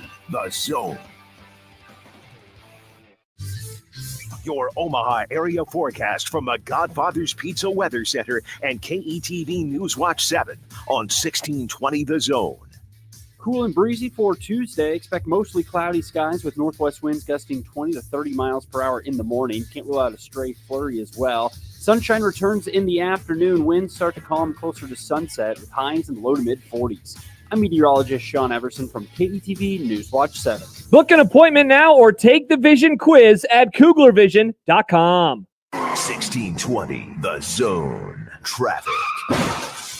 From the Zoom Drain Time-Saving Traffic Center. We have no accidents to report at this time, but you can expect a little bit of slowdown from 138th to 120th along Industrial Road. We're getting reports of a disabled vehicle along Saddle Creek at Cumming Street, so please be cautious if you're in that area. And along Highway 370, be prepared for a little bit of slowdown near 150th. As always, remember to stay safe and wear your seatbelts. I'm Chris Scott. This time-saving traffic was brought to you by Zoom Drain. Dealing with any type of plumbing issue can be overwhelming, especially if it's related to your drain or sewer lines. Thankfully, Zoom Drain specializes in drain and sewer services of all scopes. Contact Zoom Drain anytime by logging on to zoomdrain.com. Email unsportsmanlike conduct on the Equitable Bank Zone inbox with whatever is on your mind, from your hot takes to what you think is one. The Zone inbox is brought to you by Equitable Bank. We take banking personally. We want to hear from you on the Equitable Bank Zone inbox. This holiday season, give the gift of fun. Give the gift of education at Omaha Children's Museum. Black Friday through New Year's Eve, save $25 when you give the gift of membership at Omaha Children's Museum. Visit ocm.org for more information. Need a feast to feed the family? Godfather's Pizza has you covered. Build your own feast. Choose a medium specialty pizza, a medium one-topping pizza, and a side, like my new bacon ranch cheese sticks. Freshly baked, loaded with mozzarella cheese, tangy ranch, and topped with an abundance of bacon. Do yourself a favor and build your feast today. Godfather's Pizza. Do it. Boost Mobile is giving families the holiday gift they really want. When you switch switch to Boost, you get 4 lines for only $25 per month for each line and 4 free 5G devices to gift, like the Samsung Galaxy A23 or Moto 5G stylus. Only Boost switches between the top networks to give you the best service. So stop by a Boost mobile store and give the gift of Boost. That's 4 lines for only $25 each. Get it exclusively at your local Boost mobile store today. Visit boostmobile.com for details. New customers and in-store only. Requires auto pay and ID verification. Other restrictions apply. See participating dealers for details. This year, be sure your giving includes the Heart Ministry Center. Located at 24th and Binney, Heart Ministry Center provides food, health care, and a way forward to people severely affected by poverty in Omaha. Your donation helps make all we do possible. Please visit us online at heartministrycenter.org. You can also take a tour or volunteer. You'll see just what it means to be part of the Heart. Heart Ministry Center, dignity for all. The Woodcliff Restaurant in Fremont is just a quick sleigh ride from Omaha at Woodcliff Lake. Get a head start on all your stocking stuffers with gift cards from the Woodcliff Restaurant. Winters at the Woodcliff Restaurant are warm and inviting, like a Santa's workshop, but more fun. Stop fighting traffic, parking, and one-way streets. Slow down and enjoy a fantastic dinner at the lake with family and friends this holiday season. The Woodcliff Restaurant is Santa approved. Check them out at thewoodcliffrestaurant.com or on Facebook for specials and events. Santa says early bird gift cards are perfect for holiday gift giving. Get to Early Bird Brunch in the Blackstone District, Shadow Lake Town Center, or Regency Landing to buy your gift cards. Get $10 free with a $50 gift card purchase. Early Bird, not your everyday brunch every day. Early Bird offers a variety of pancakes, Benedicts, omelets, and a full breakfast cocktail menu. For more menu info, check out earlybirdbrunch.com. Early Bird Brunch, where the early bird gets the pancake and the holiday gift card. Make the right call, fans. The Rooferees at John Higgins Weather Guard. Rooferees. Now back to mornings with Sharp and Handley on 1620 The Zone.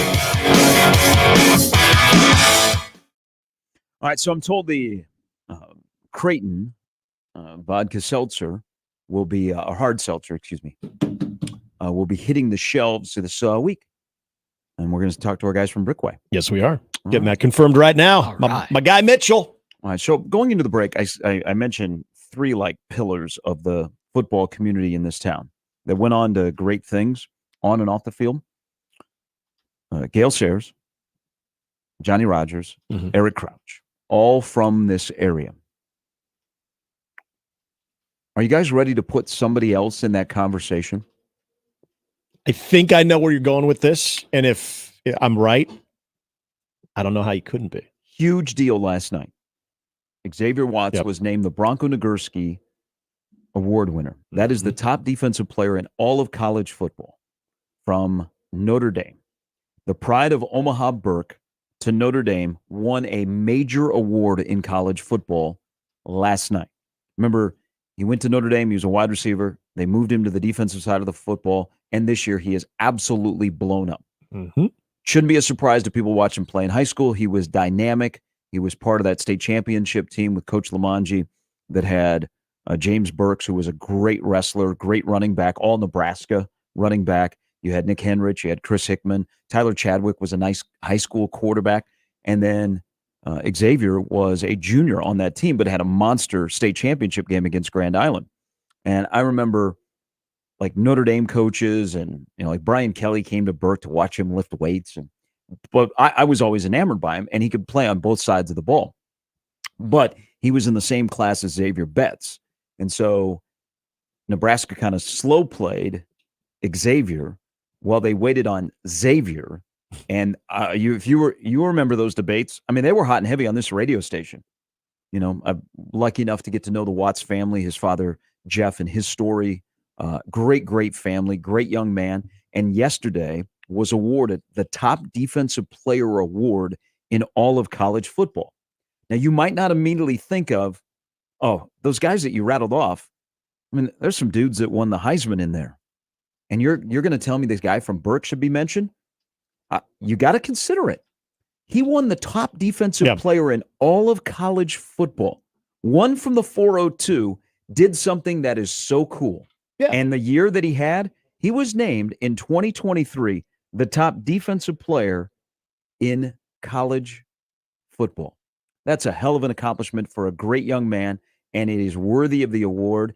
And I think you have to talk about the Xavier Watts being in a discussion of a tier of the great high school players. Now, he was good. I don't know if he ever got his props because his following year as a senior, they weren't as good. They got beat by Bellevue West in the playoffs. Man, if you watched him play, you're like, man, that guy's going to be good. And what an interesting move to have position change, completely changed his football career. Well, and I'll second that because, well, first of all, I'll get to the company that you're keeping as being a part of that fraternity now, the Bronco Nagurski Award. But being aligned with Eric Crouch's career, not aligned as in accomplishing the same things, but being around and playing at the same time Eric did. There's a Heisman Trophy between you two. Some might say I had something to do with it. He was outstanding individually at Millard North. And we talked about this a while back. Never got a state title, though. His best accomplishments were in college. He was a surefire all-stater for multiple years at Millard North. But his best achievements were in college. And the ultimate achievement as a Heisman Trophy winner. So when you're able to parlay a fantastic high school career into an even more productive and sort of crowning achievement collegiate career based on your individual performance. And then again, let's go back to the fact that he was recruited to play one position, switches over to another position, the season that he had this year. But also when you're thinking of the Bronco Nagurski Award, let's throw these names out there too and see if this does anything for you. Aaron Donald, Charles Woodson, Champ Bailey, Terrell Suggs, Chase Young, Bradley Chubb, on and on, Warren Sapp. Also, Bronco Nagurski Award winners. And we would consider those guys to be some of the best, Brian Arapco, some of the guys that we would consider to be some of the best defensive players ever to play in college football. And now you're going to put Xavier Watts into that company as well. Remember, he was you cannot, in the high school, in the recruiting class, you can't tell the story without Watts and Betts being together because Nebraska made it look like they were both a priority. And I mean, Xavier Betts committed out of pocket to Nebraska. He committed during spring, and they were not expecting him to commit. Now, Notre Dame did a great job in recruiting Xavier. And we've already talked about the Rezacs and the power of Notre Dame, and Notre Dame likes recruiting in this state. And you throw Notre Dame on the resume, and you know what your future looks like, even if you don't play football. But it was kind of the tipping point. If I remember, Damon and I had some really, I don't know, they were heated. They were just good, deep discussions about the recruitment in state because Frost had come in and, he'd done something that Riley hadn't done. He'd started to recruit the state. And he hadn't missed on any guys. I almost think that when Xavier Watts went elsewhere, he was the first priority guy in state that went elsewhere, that we all started to go, it can't be just Notre Dame is better than Nebraska. I vaguely remember that we started to go, wow, is there a crack in the foundation of recruiting in state? Because it was almost, they slow played Xavier. Now, if you would have told me 2 years ago, did Nebraska make the right decision? You're like, yeah, Nebraska made the right decision. Well, they made the right decision in Notre Dame to move him to defense. And he has excelled. I was so happy for him last night when he got that award. And that's a major, you just rattle off the names. Yeah. That's a major college football award for a guy from the 402. Yeah. And it's okay to mention him with great players from this area that have gone on to win major awards in college football. Yes, the Heisman is above the Bronco Nagurski, but that's the top honor for a defensive player in the game of college football. And there's a lot of you out there that are like, man, I forgot that he was on Notre Dame's roster. I don't watch Notre Dame. I didn't watch him, eat up Caleb Williams when Notre Dame and USC played. Well, he's there, and he'll have a decision to make. I don't know if he's declared if he's coming back or not, or if he's going to go in the NFL draft. Man, I was happy for that dude last night to get that award. That is great for him. And his 3 years of varsity football, he was a dude. He was a dude, and his life has just changed. I know we don't always put this into these types of conversations as well, as far as college achievements, but he still has, with the COVID year, has 2 years of eligibility remaining, and he graduated last May. So not only did he excel on the field, but excelled in the classroom as well. That's all of that just sort of adds up to one hell of a college career. And to get that crowning jewel right there with the Bronco Nagurski Award, I have no problem putting him into that conversation. Yeah, don't don't you think after what he did in the state championship game as a junior, it should have been not just a priority, but number one? Yeah. Yeah, there's no question. You remember watching him in that game? I do. And I remember because there was always a lot of hype because they had similar names too, with Xavier Betts and Xavier Watts. But then to see, this dual guy, and that was that Paul Lamonji Burke team, and you rattled off how good they were too, and to see him excel there, this was kind of that changing of the guard from one coaching era to another. And you mentioned Scott Frost tried to make it a priority, but and it's funny you say like where you guys were when, okay, is this sort of a concern? Because I remember not being as entrenched into his recruitment, just thinking, wow, this just is another example of, even when you have a guy in your own backyard, they might feel they have a better opportunity elsewhere, not really knowing how the recruitment went in total detail. But I remember that being sort of a kind of a gut punch, and not on Xavier Watts' side. I think sometimes I defend Nebraska a little bit here. Sometimes a guy wants to create his own path. Sure, yeah, we see it a lot. It's not like Nebraska didn't spend a lot of time there. They had two guys off that roster that were seniors. That Eric Chenander spent a lot of time there. I mean, Nebraska coaches were in the Burke hallways. I think they could have ramped up their attention towards him, and you don't know, who knows if he would still be at Nebraska or not. But I liked him coming out of high school, and that was, again, I'm really, really happy for the family, because it's been an incredible year. I mean, he's a great representative of Notre Dame, and now he'll always be among that list, even if it never works out in the NFL. Yeah. He'll always have that award as the top defensive player in college football. Yeah. All right. Sam McEwen of the World Herald, he is going to join us next. We got questions. I hope he has thoughts. It's Mornings with Sharp and Handley on 1620 The Zone. Hey, we are really lucky to have DJ's Dugout here in Omaha, because it is a perfect time to take in every sport. But for over 30 years, DJ's has always been Omaha's own casual and comfortable, iconic sports bar. And there is no better place to watch sports, gather with family and friends. Huge media walls, great food, drinks, whatever the season is, whether it's football, volleyball, we're getting into hockey, all of that. You can watch DJ's, and DJ's handles larger groups too. 7 convenient locations locally in Vietnam veteran-owned. Dig in at the Dugout. Mornings with Sharp and Handley on 1620 The Zone and 1620thezone.com. Big names, big games. We've got them all. 1620 The Zone. Sure, you could go elsewhere for your health and wellness products, or better yet, why not just come to 42 Degrees? Those other places don't even come close to the wide variety and premium disposable e-juice, CBD, Delta, Kratom, glass pipes, vaporizers, and other great products. With the friendliest, most knowledgeable, and professional staff who will find the right products just for you. If you're looking for a one-stop shopping experience, look no further. 42 Degrees. By your mom's house. Nicotine is an addictive chemical. Hi, everybody. Kent Pavelka here with why I chose Everlevel Concrete Repair for my driveway. They do it all. They fix cracks, lift sunken slabs, protect the finished product from deterioration, and all at a fraction of the price of replacement. It's not a Band-Aid like other repair methods. Everlevel's products are designed to last, which is why they've been voted Best of Omaha again this year. Better yet, it all comes with a transferable warranty. Protect your concrete before winter. Call Everlevel today for your free inspection. Everlevel. They make your driveway Everlevel. Level up.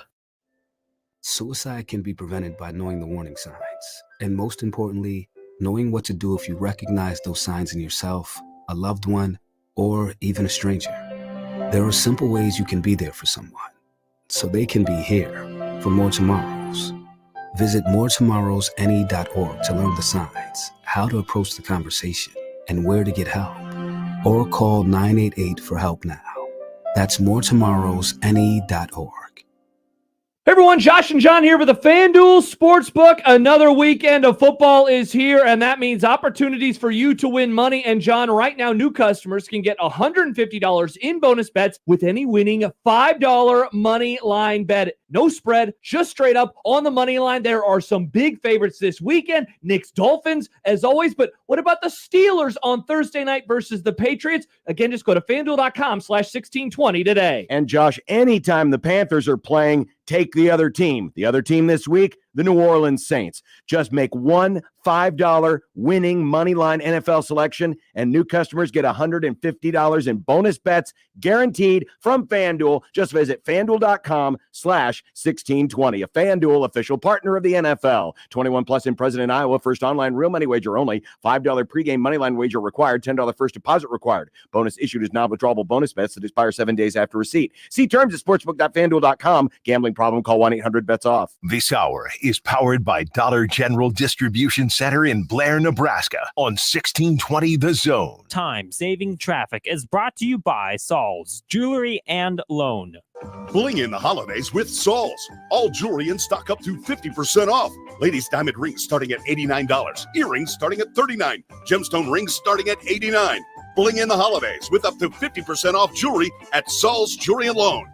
Maverick fans, your Omaha Maverick hockey team has won 4 of the last 5 games and takes on nationally ranked St. Cloud State on December 8th and 9th at Baxter Arena. This is your last chance to see Maverick hockey before the first of the year. So get your tickets now by calling the box office at 402-554-MAVS or by going to omavs.com/ticks. Flex plan are also still available by calling the box office at 402-554-MAVS. Let's pack the Baxter. 1620 The Zone at 1620thezone.com.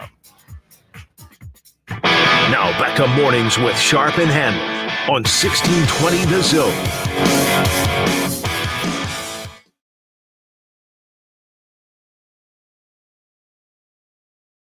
All right, 37 past the hour on a Tuesday morning of Mornings with Sharp and Handley. Jimmy here as well. Sam McCune of the World Herald joins us on this fine day. Good morning, Sam.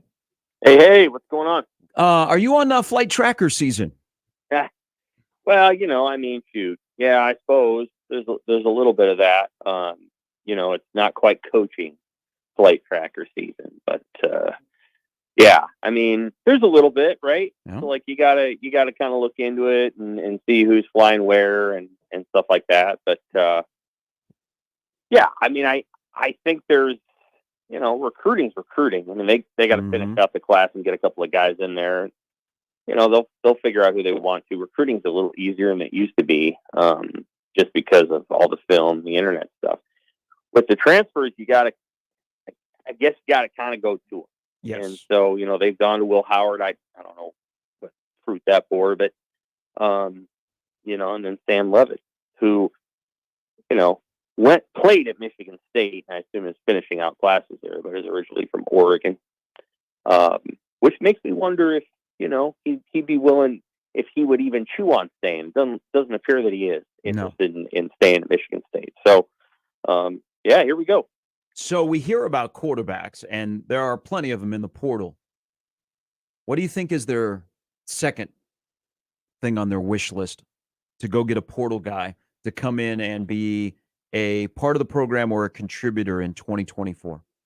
Yeah, that's a good question. I think, if you can go find a receiver that can operate out of the slot, that might be an option. Somebody who's a little bit of a yak guy, or a guy that you can throw the ball to on bubble screens. You can maybe use as a runner.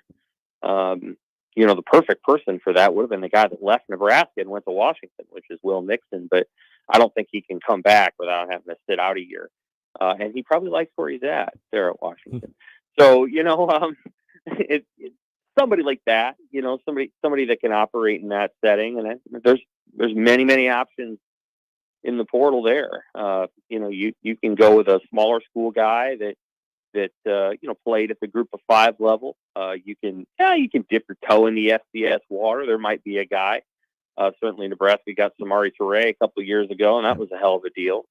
Or you can go Power 5, transfer, and you can look at those. They'll probably have a little bit more money attached to them, but there's a thought. If the right running back was in there, I would look at it. I don't know. I just don't know what Nebraska feels really good about. Anthony Grant's obviously done. Emmett Johnson will be healthy. That's good. But, your number 2 and your number 3 backs are coming off season-ending injuries. And then you got Quentin Ice. And so, if there was a guy that you felt like could come in and help your team as a running back, that'd be a thought. Maybe tight end. all on offense. I mean, defensively, sure, you'd love another corner. They're expensive. I feel good about their safeties. You maybe want another linebacker, but that's probably going to be at a reserve, a guy that maybe you can bring in and, fits into things. So, I mean, I think they're in reasonable shape on defense. We'll see on offense. And then, they got to feel good about the punter too. They good there? I mean, do they feel good there? I don't know. Well, he'll have some competition with Sam Cook's kid coming in. Hey, I want to go back to running back. You just rattled off guys in that running back room. They had a weird year, but we saw Emmett Johnson emerge. Do you feel comfortable? Let's say they don't add anybody, whether it be over the next couple of weeks with a high school recruit or a portal guy, and they go into the upcoming season like they are. Do you feel comfortable with that running back room? Yes and no. I mean, I would say that you're always looking for a running back who just kind of takes you to the next level. And there aren't that many in college football, and they don't necessarily play at the schools you think they would. It's hard for me to, for example, just as an example, how good is Cody Schrader? I don't know. He was the number 2 rusher, I think, in college football. Or how good is he? I don't know. Is that Missouri? Is it the scheme? Is it him? Like, it's a hard position to judge until you get to the NFL, and then you're like, oh yeah, that guy's good. You don't always completely know exactly what it is, but I mean, Schrader has shown up. Ollie Gordon obviously is a guy that showed up at Oklahoma State, and he's emerged. So there's always the possibility that guy is already on Nebraska's football roster, for sure. But it can be a hard position to assess in terms of like, okay, who's really good and who's a guy that has nice numbers, but maybe isn't as good as some others. So like I haven't followed the NFL quite as closely this year in this way, but who's the best rookie running back? I can't say that statistically, I'm not sure I know. Is it the guy for the Falcons? Maybe it is. John Robinson. Yeah. So, I don't know who's the best running back in the NFL. Most people agree it's Christian McCaffrey. Who's number 2? That stuff's hard. It's just, it's a position that used to be, you could really tell because the guy's got 29 carries, and you could usually tell between carries 22 and 29 who was okay and who was great. Because that's usually the separator, right? Like Barry Sanders is still Barry Sanders in the fourth quarter. But that doesn't happen as much anymore. So how good is the guy when he's getting 16 carries? Hard to say. And Nebraska may feel very good about him with Johnson, and so I defer to them on some level because we just don't get to see him enough to know exactly what we're looking for. But I think, if you can get the best, you can get a really good back out of the portal. It's kind of like getting a good guard who can make threes. You'll take a Farabello, or whatever you want to call it. You'll take that as a running back if you can find it. We'll just have to see.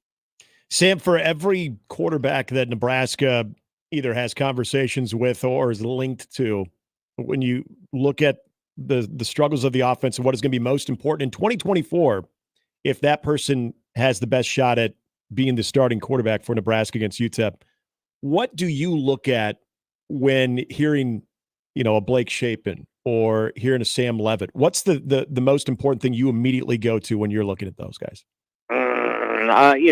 Accuracy. There's so many variables to consider. There's just so many. So like, again, I'm not a coach or a former player. That's a good question to maybe ask them. But what I would say is that, so one thing that I'm looking for is decisiveness. When you hit the back foot of your drop, are you making decisions? Are you able to process what you need to do? There's certain throws that in this offense, to me, it's evident you have to be able to make. You have to be able to make the comeback throw. So you're rolling out to your right, you have to make a comeback throw. You have to be able to make the throw over the middle on a dig route. That's a throw you got to be able to make.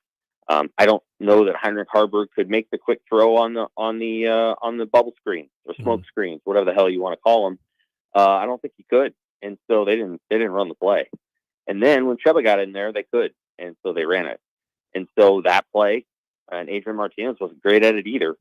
Noah Vedral was, so like finding out what the guy can do as a thrower. Can he throw the deep comeback route? You'd love it if somebody can throw the deep out or the corner route. That's great. But that's a more elevated skill set. Can a person manipulate the pocket in a good way, climb the pocket, and then as a runner, do they know what?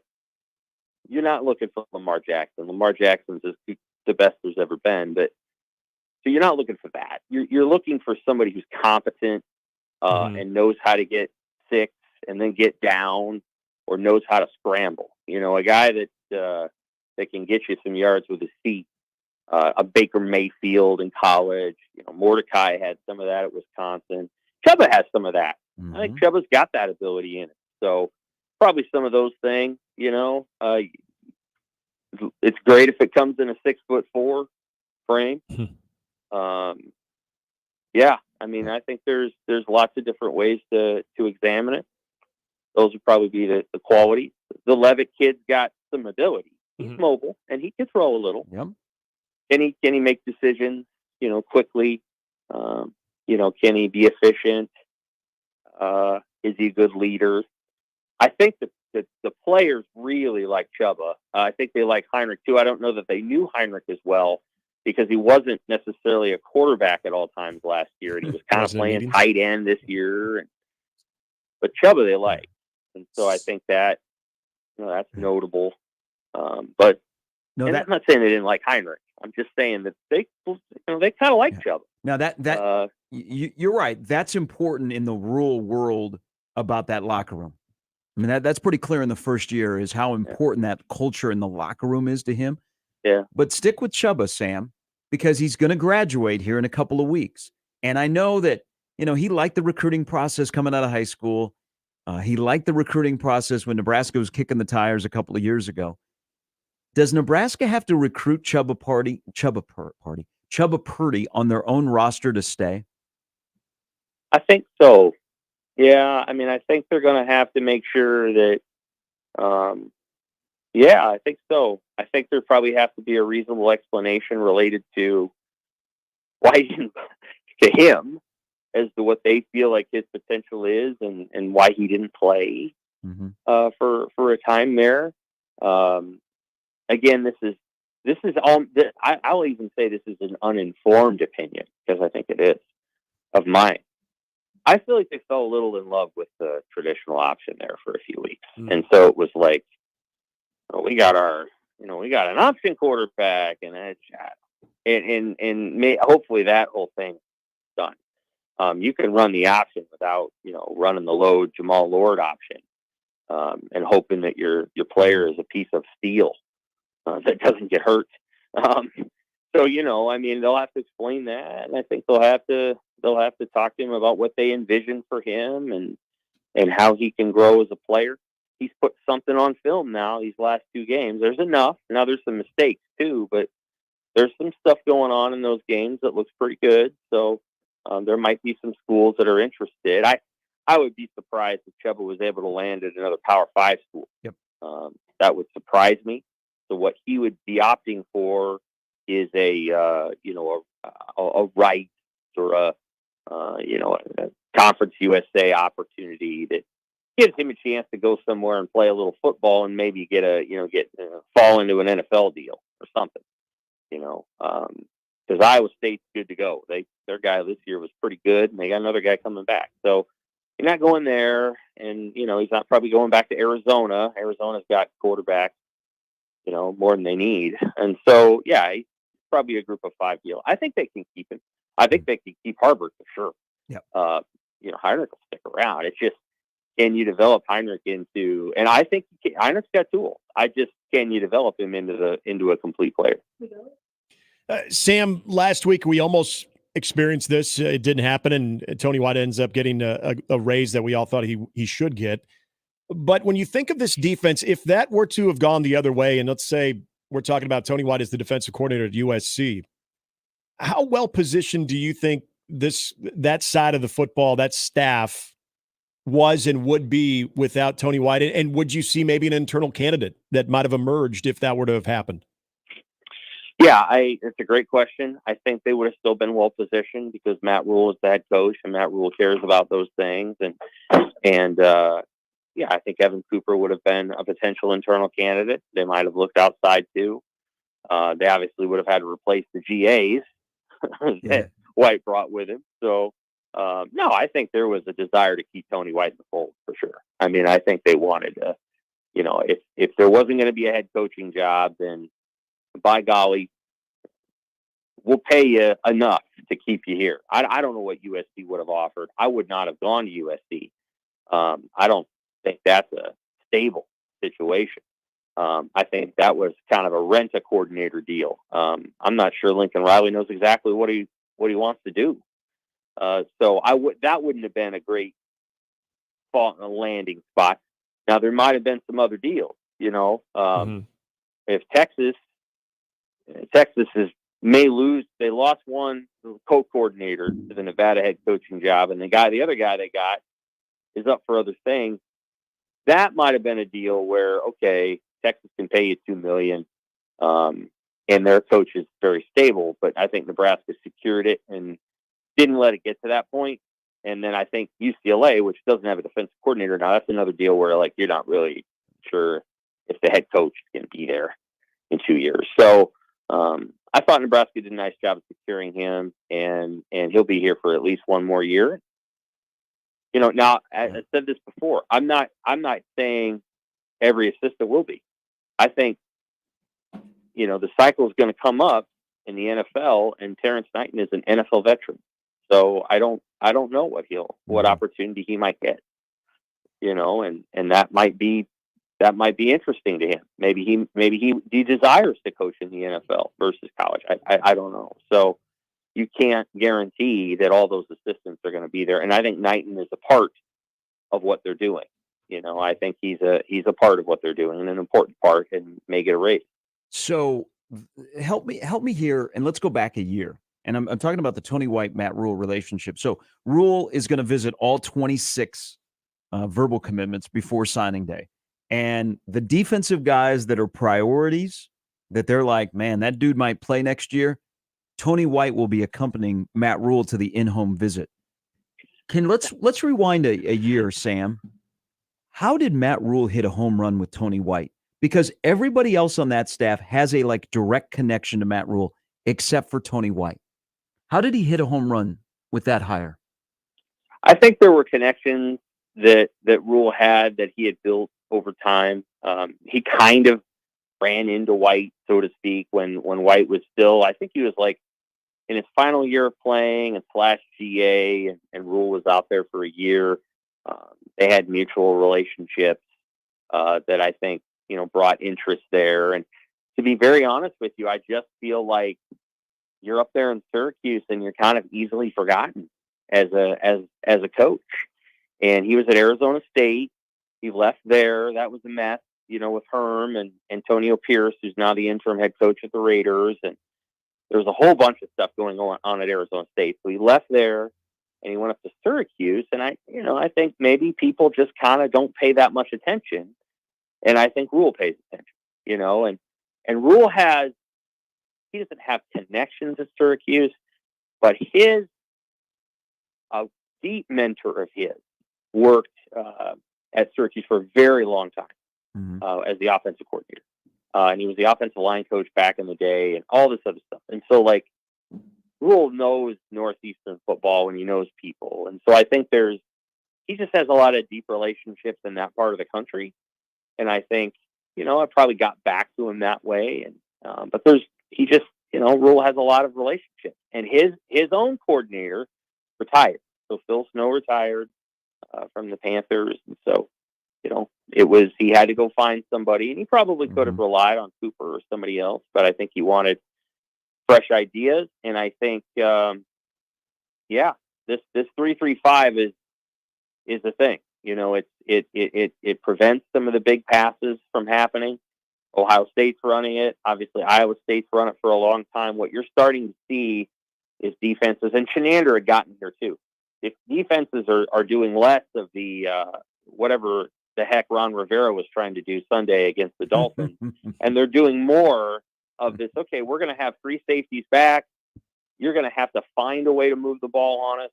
We're not going to, we're not necessarily going to give you that deep throw. We're gonna move a lot up front, and I know that Nebraska runs man defense too, but it's out of a slightly different concept than whatever again the Commanders are trying to do. And so it's people, it's a popular defense, and White's on top of it. I think he'll be here another year. I don't know if it's going to be 3 years, but I think he'll be here at least one more, and you never know. I think everybody involved with that operation down there knows that next year needs to be better than this year, and that this year wasn't half bad. But in not being half bad, they can't go 5-7 again next year. So I think everybody there knows this next year is crucial, and I think you're going to see Matt Rule turn up the ruleness, so to speak. Like there's going to be fewer things that he tolerates, and I think you're going to see him be very more frank with some of his assessments, because everybody there now knows the culture, and there's not going to be a lot of get to know the culture. It's going to be, you're in the culture now, and now we've done a really good job of turning inward and learning each other. Now we have to pivot outward and start beating more teams with who we are. And so I think you're going to see Tony White get there too. Tony White got really frustrated after what game was it? The Michigan State game. And I felt like down the stretch, the tension kind of grew, that, everybody was more whatever. And that's all good. And they need to turn the page and become, the team they want to be next year. So I think all that's already begun in their process. And Sam, forgive me for bringing this up, a week ago when we talked to you, it was right before when Matt Rule spoke, but I think you asked the question, and you brought up Terrence Knighton here just a moment ago, but it was either you or it was part of the conversation of what any type of coaching evaluation could look like. And I think that it was the question more directed on the offensive side of it. And Matt Rule, I thought, gave an interesting answer. He wasn't ready to go there yet, but he didn't really dismiss anything. He didn't shoot anything down. Did that surprise you at all? And I guess what do you kind of maybe anticipate in the coming weeks on how that side of the football from a coaching standpoint might look? Well, again, I think Nebraska had a really good season on defense, and so they're going to do a lot of different things in order to achieve, where they're at. So they're going to do a lot of different things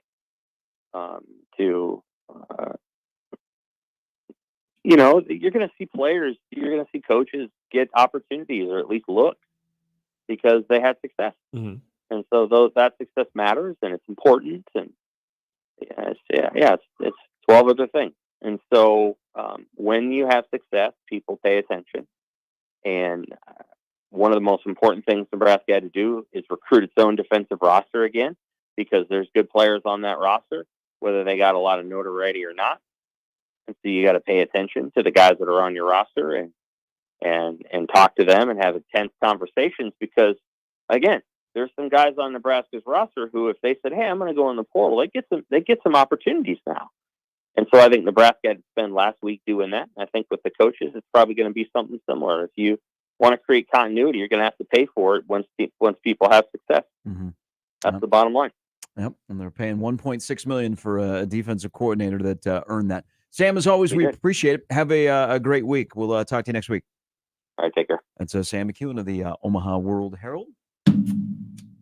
If you see the head coach and he brings a particular assistant with him to a recruit's house over the next couple of weeks, put that guy on your radar of, hey, he might play in 2024. They are priorities. Mm-hmm. So there's a couple of guys that will get a Tony White and Matt Rule appearance at their house. That's when you know you're well thought of. Yeah.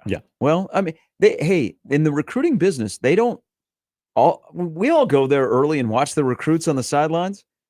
Whether you think this is fair or not, they do separate the priority recruits. I mean, look at look at who they bring away from the group of recruits to midfield during warmups. Not everybody gets to go to midfield during warmups. If you get to go midfield during warmups, you're a priority. And you know what? We throw that word around a lot in recruiting, but it's okay to use because kids nowadays want to know where they stand. Yeah. You got to be honest with it. If I walk into your weight room and I'm Brian Kelly and I'm like, I'm going to watch you lift weights and work out, you're a priority to me. You don't think that kid goes, Yeah. Touchdown Jesus? Right. But it works. That's kind of what Notre Dame did when they first started recruiting Xavier at Burke. It works the same way, though, if you're not a priority, too, where you sort of see the writing on the wall. It's cool. You're part of all of the recruiting trip cachet that you get, all the flash that you get. But when you maybe start to see some of the guys that you're there with, maybe get a little bit more access and whatnot. When you have decisions, you have decisions. You know what? That's important. Kids know, though. I think they do. Yeah, kids know. I think they do. I mean, I don't.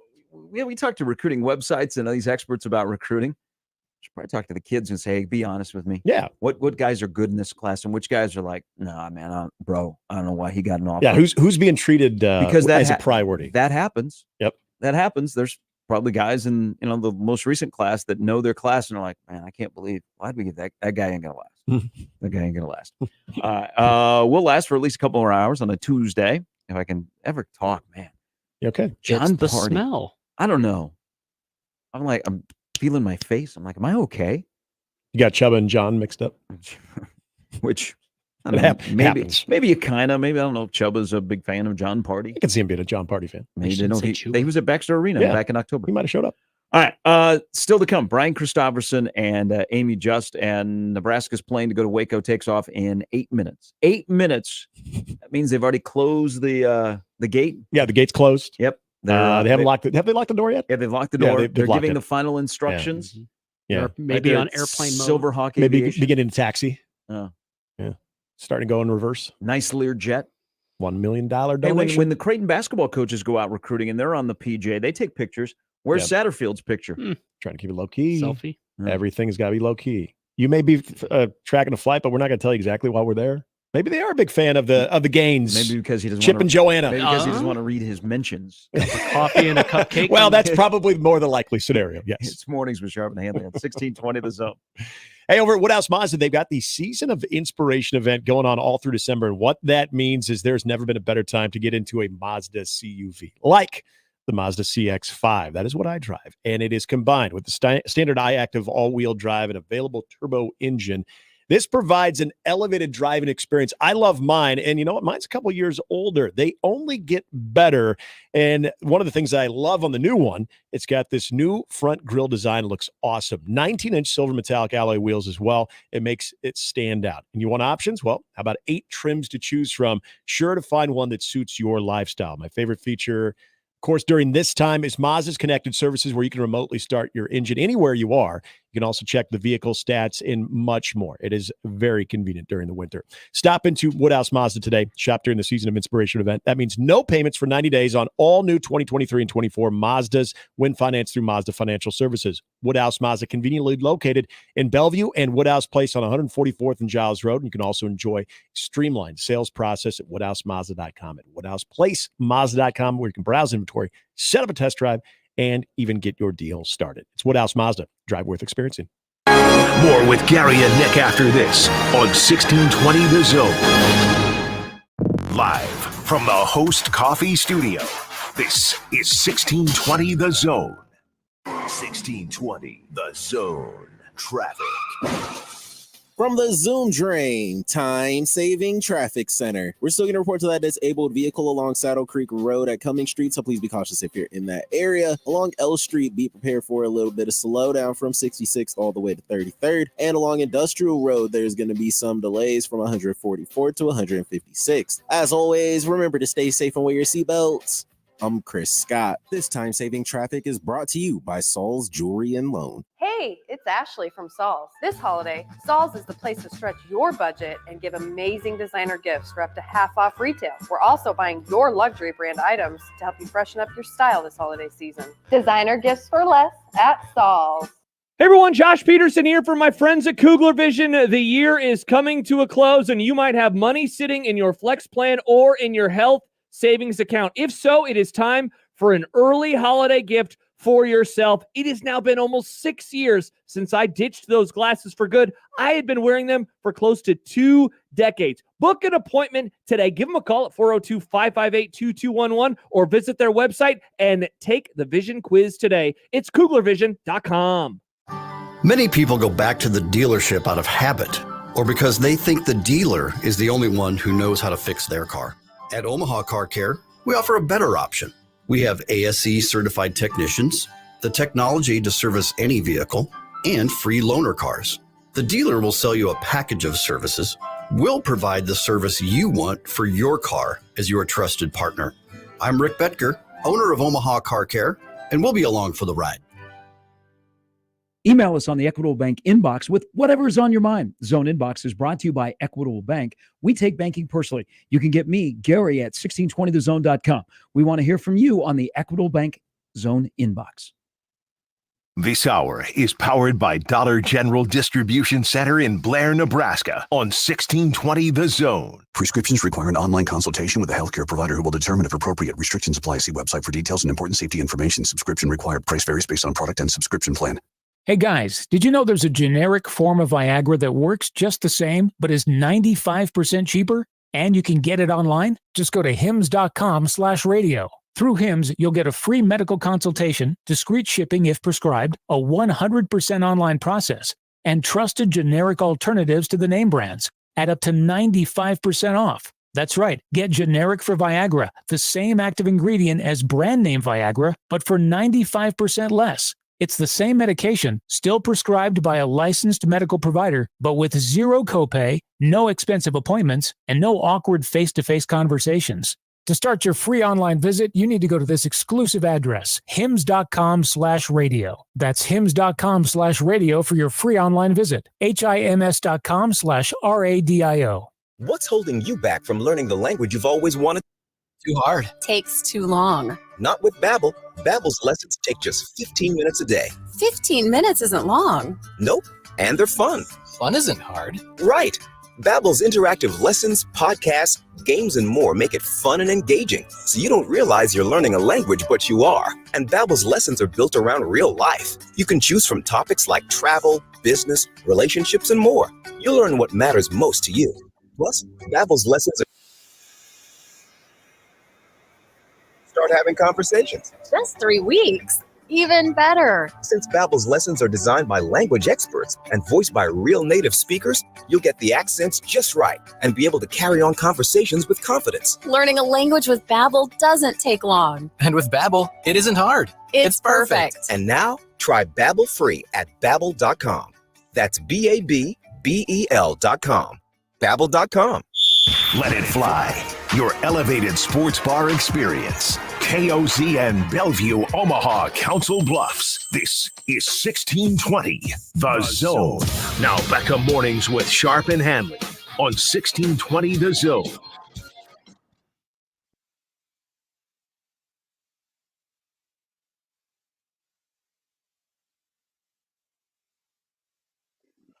Whoa. Call Jimmy.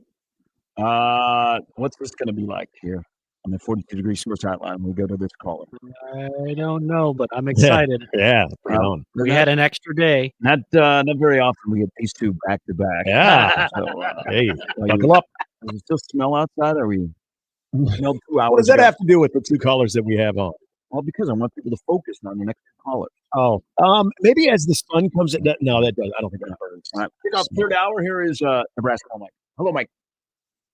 Hello, Oh. Mr. Simon. You want to talk Hey, Mike. trash?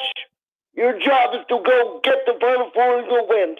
Excuse me? Otherwise, nothing you do this year matters. Okay? You're supposed to put up 25 against Nebraska. We get it. Whoa.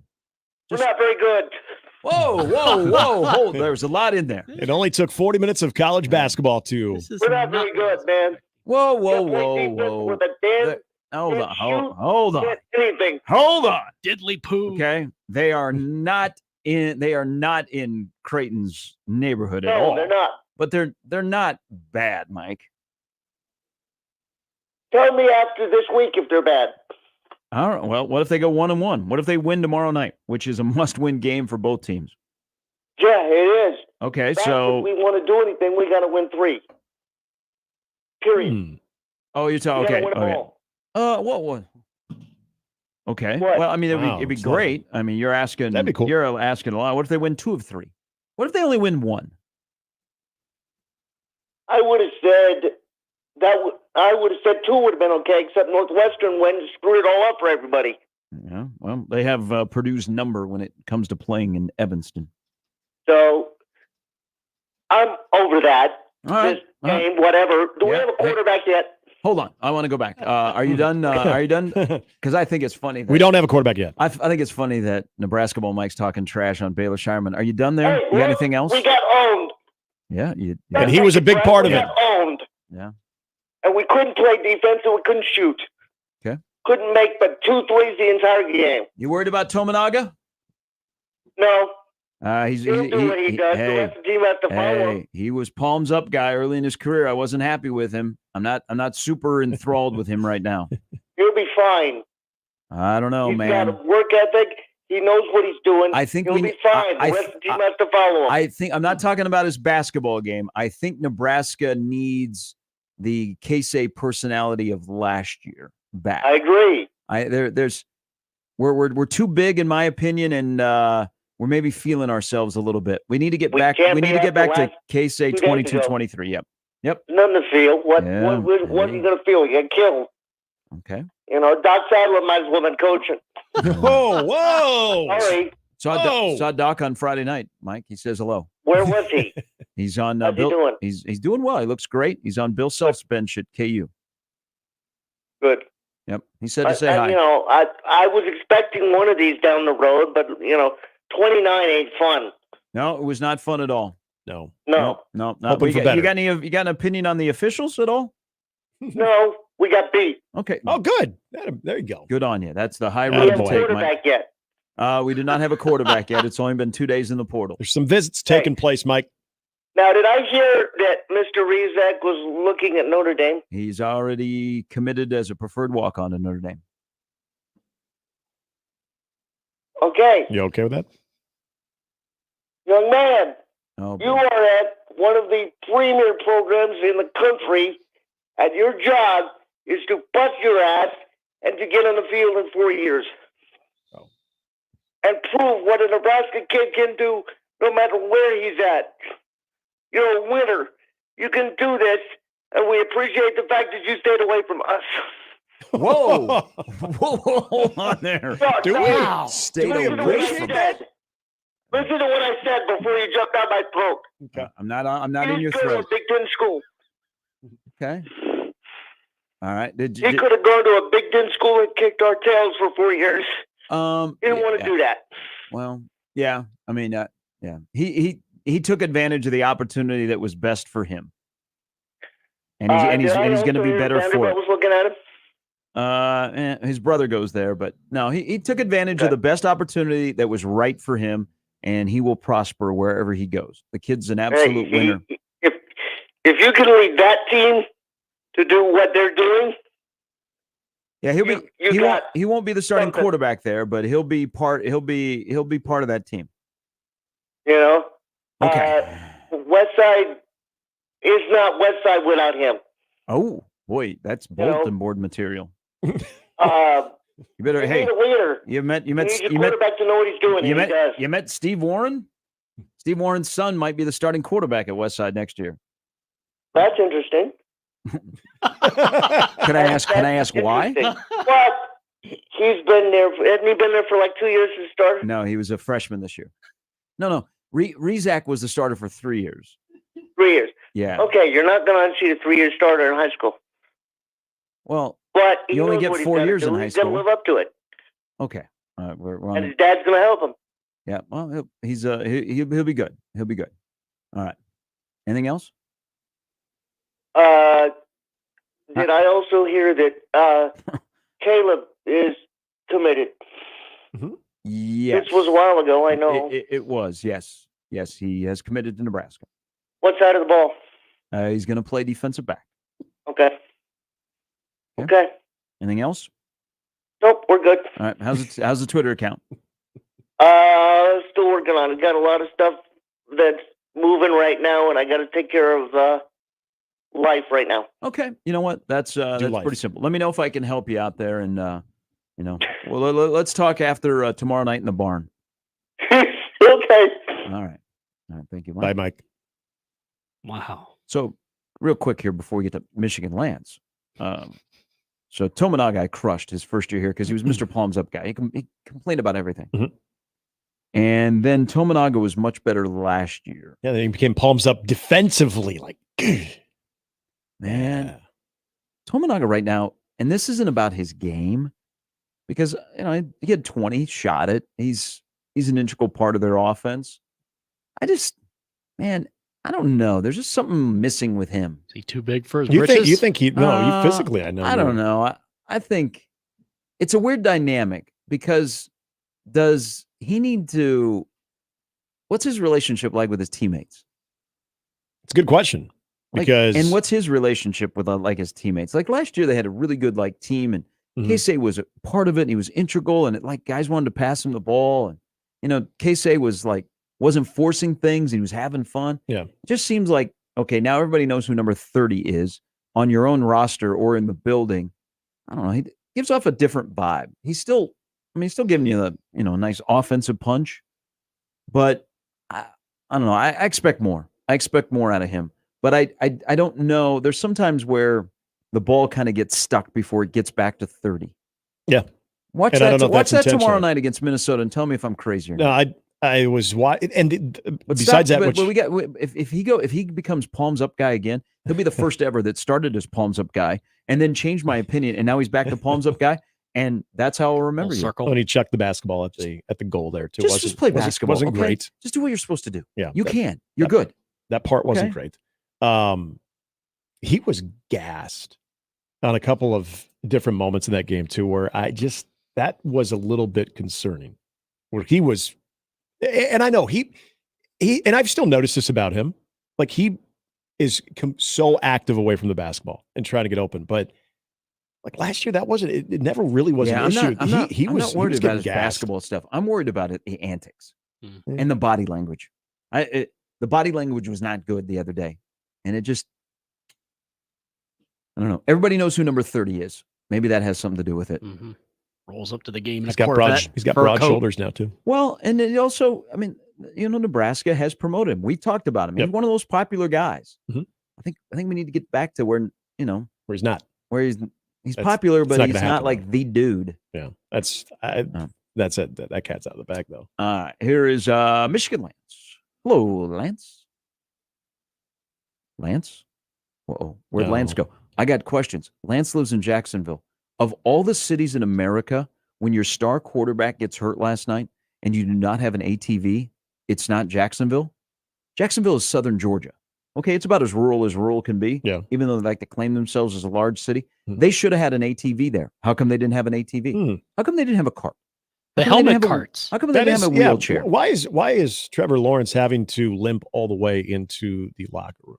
Why is that happening? That's a major concern. And then also part of that is why was there a cop that was helping him get to the locker room as he's limping down the hallway? Everyone pitches in down there. Maybe it's his. Are they his so guy. cheap that they cannot afford a couple of people to leave the sidelines during a game to go help their star quarterback limp his way into the locker room because they don't have a cart or a wheelchair or anything, but they need a police officer? Unless that's the guy's dad or his brother. Yeah, that's what I was gonna say. Maybe it's Trevor's personal handler. It looked like a Jacksonville police officer. I'm like, what are we doing? State's finest. What is going on? The fact that let's say that Trevor doesn't want a cart to come on the field because that looks bad. Yeah, maybe he's like, not me. Once we get out of view of the fans, granted there was a camera in the hallway, put the man in a wheelchair at least and push him so he's not limping all the way to the locker room on a bad wheel. And it was a very, very, very slow limp too. He wasn't hopping. That took some time there. Telling you, bring back the helmet carts. Those were the best. Every team had one. I miss the helmet bullpen carts too. I would like to bring those back too. Yeah, I didn't even think of that, Gary. It's a very astute observation. Hey, here's another astute observation. if Trevor Lawrence is out, and I mean, I went, oh, we all did when we saw his ankle. You know who this is an ideal spot for? Carson Wentz. Tom Brady. Oh, yeah, right there. Florida man. Florida. He's got offensive weapons. Yeah. They're going to have a nice spot in the playoffs. O-line's not terrible. Tom Brady. Yeah. Tom Brady. Nothing for Carson Wentz. That doesn't do anything. I mean, for you. CM Punk came back to the wrestling. And so- people forget in that first drive that CJ Beathard comes in, he hurt his wrist, but he couldn't come out because they had nobody else. I know. That's wild that they were down. But that's the thing in the NFL. Else. Again, we mentioned at the beginning of the show, in week 14 in the AFC, 4 of the 7 teams that are currently in the playoffs are going to start a backup. Yep. When I think about the Chiefs are either going to be one and done and make a Super Bowl run, just might be attrition. survive. Might be attrition that you keep Mahomes upright and you're lucky enough. Yeah, Kansas City's in the survivor pool. Jake Browning has more overtime wins now than Josh Allen. That is true. There it is. Bills are done. Bellevue West Joey writes in. Kind of feel you on Casey, but I look at it differently. I think he looks a bit more passive to me, like he is deferring a lot more. Maybe the hype is causing him to defer a bit. That was my thought, not the teammate stuff, but I could be wrong. I saw the body language the other day, and it just kind of snowballed. I'm paraphrasing here Joey's email into the emotion. I mean, that could be the case. The body language thing about Casey really has caught my attention. But I wonder how they incorporate him with new guys that are passing the ball. Like Sam Greasel, knew, hey, I'm going to draw some attention, but we're going to find a way to get 30 open. Yeah. And I'm not worried about his basketball stuff. I just, everybody watches him. And so anything he does, whether he's slamming the basketball off a standard or complaining to officials or not getting back on defense, everybody watches him now. Gets more attention. Absolutely. But he needs to get back to being Casey of last year. Like the whole thing of not worrying about who I am, who's getting me the ball, what's being called, what's not being called, and just play basketball. Because last year there were calls that didn't go his way, and he just let it ride. And he went back to the other end of the floor or whatever he did. This year, maybe it seems more of he reacts. He's back to the way he was as a freshman. Just go play ball. Go play ball. And Joey, and by the way, have guys that are willing to pass him the ball. Yeah. On a regular basis. Joey brings up an interesting point on maybe being a little bit passive. This is where I do wonder where Casey is from a confidence standpoint. I don't really worry about that.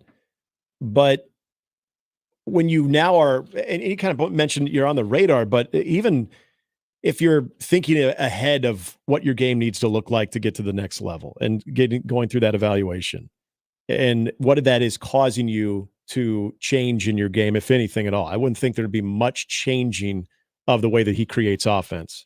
But going through that process and knowing that there are more people at that level that are going to watch that development too this year, I wonder if that does have an impact on him. I don't know. And again, we're 8 games in. He didn't play the early part of those games too. So we're starting to see him get back in the fold. If this is still a conversation as we get through the month of December, I think there's something there. I do. I also wonder, though, how much time that this team has had with him 100% healthy, if that has some type of impact on what we're seeing right now. All I want to know is that if I see palms up again from Casey, I better because he's raising the roof. Yeah, raising the roof or just D'ing up. He's got the palms up, D'ing up, man. Smacks down the floor and just shoot him. Because it's not just the vibe of the fans watching Casey. I think it's teammates as well. Yeah. No, I totally agree. All right. Must-win game for both teams tomorrow night at the barn. We'll get to this a little bit later. We did the whole, hey, what's Nebraska going to be over the next 4? So they're 0-1. Mm-hmm. What about Creighton over the next 5? Central Michigan, 307, by the way, in the net. UNLV. That high? UNLV suffered another injury. Well, I like Kevin Kruger, Lon Kruger's son, but I don't know if they can get basketball right at UNLV. And then you have Alabama. Mm-hmm. Then you have Villanova, who plays K-State tonight. So they'll probably win because K-State's not in Philadelphia technically. And then they have the game at Marquette on the 30th. Next 5, what's Creighton's record? Save that. We'll talk about it later. It's Mornings with Sharp and Handley on 1620 The Zone. Hey, save this address in your maps. 119th and I. That's where you can find Woodhouse Buick GMC, the place that you can find everything you need. You want a stylish SUV, you want a capable truck, new or pre-owned passenger vehicle. They've got a wide variety of things for you right now, and they will hook you up as we make the transition into 2024. They've got new inventory coming in, like the 24 GMC Yukon. It's got the 5.3-liter V8, or you can go big, 6.2-liter V8 engine. Available Bose speaker system as well. The GMC Yukon will take care of you. Or how about the Buick Envista? Nice, high-quality SUV, wireless Apple CarPlay, adaptive cruise control. You can find those inside the showroom right now, and I mean right now at 119th and I. That's where you can find Woodhouse Buick GMC. You can also find them online anytime. They've streamlined the entire process, whether it be in person or online, because they don't want to waste your time. WoodhouseBuickGMC.com. All of the inventory, and I mean all of the inventory, it's updated in real time. Online at WoodhouseBuickGMC.com. In person, 119th and I, or online, Woodhouse Buick GMC. GMC, we are professional grade. Gary Sharp, Nick Handley, and Jimmy Chavez. Mornings with Sharp and Handley. Weekdays 6 to 10. On 1620 The Zone and 1620thezone.com. Caller 4 right now, 402-951-1620. Qualifies for 1620 The Zone's 4-quarter pick'em. It's your chance to pick 4 football games correctly against the spread to win $1,620. Call 402-951-1620. Call now to qualify with 1620 The Zone. The Connor Happer Show. There was a gentleman from Nebraska that was on the Titanic, and he survived by riding at it out on a door. And this guy was Johnson, and they called him Titanic Johnson from Wahoo, Nebraska. Titanic Carl Johnson. Go Nebraska. Go Nebraska. That's the takeaway. GBR. Coast Guard finds him floating on a door. GBR.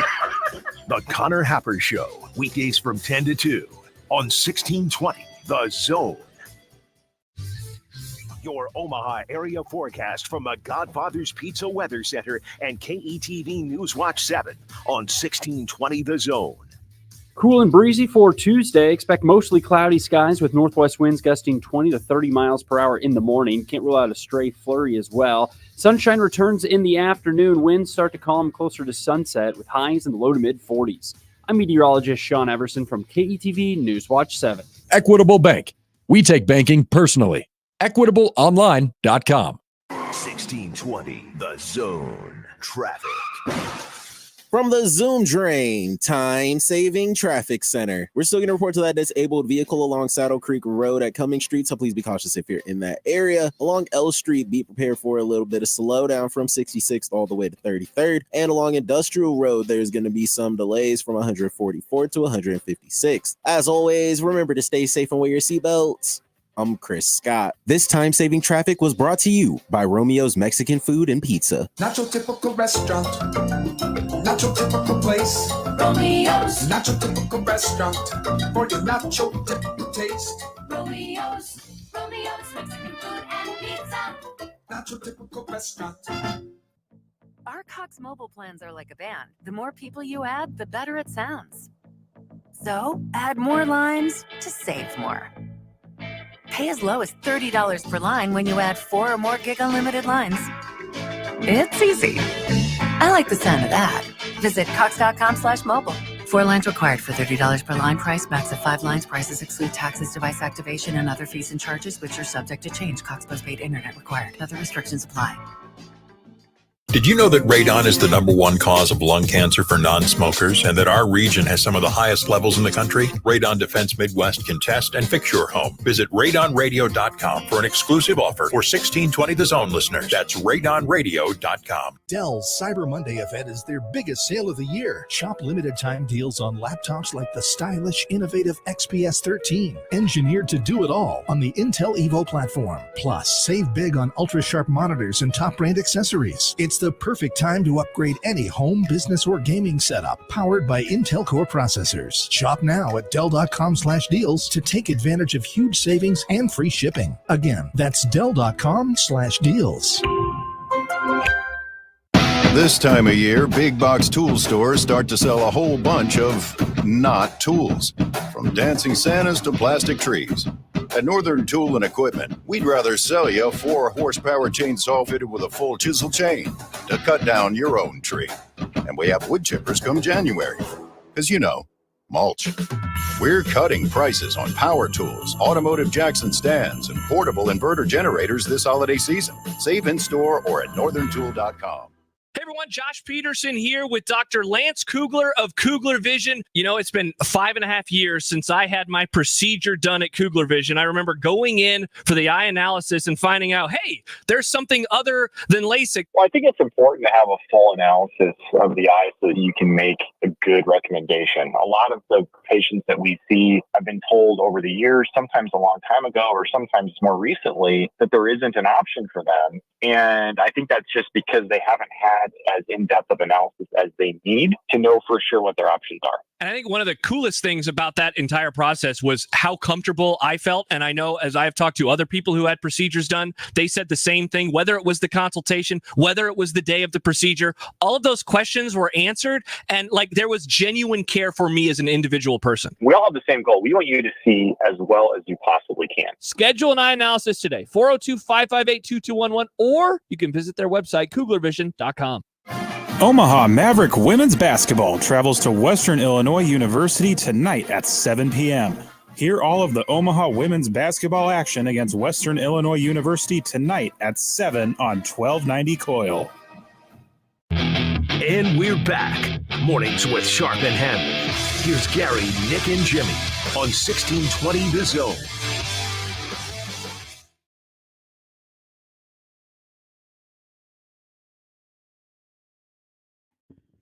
Hey, good news for the Colorado-Nebraska game in 2024. It looks like Pat Schumer will remain the OC at Colorado.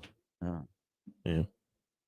That's, I thought maybe we were going to already have a kickoff time for that one. Just going to take Nebraska right now. 7 p.m. They lost the res open. They lost their offensive line coach, who was a Shadron guy.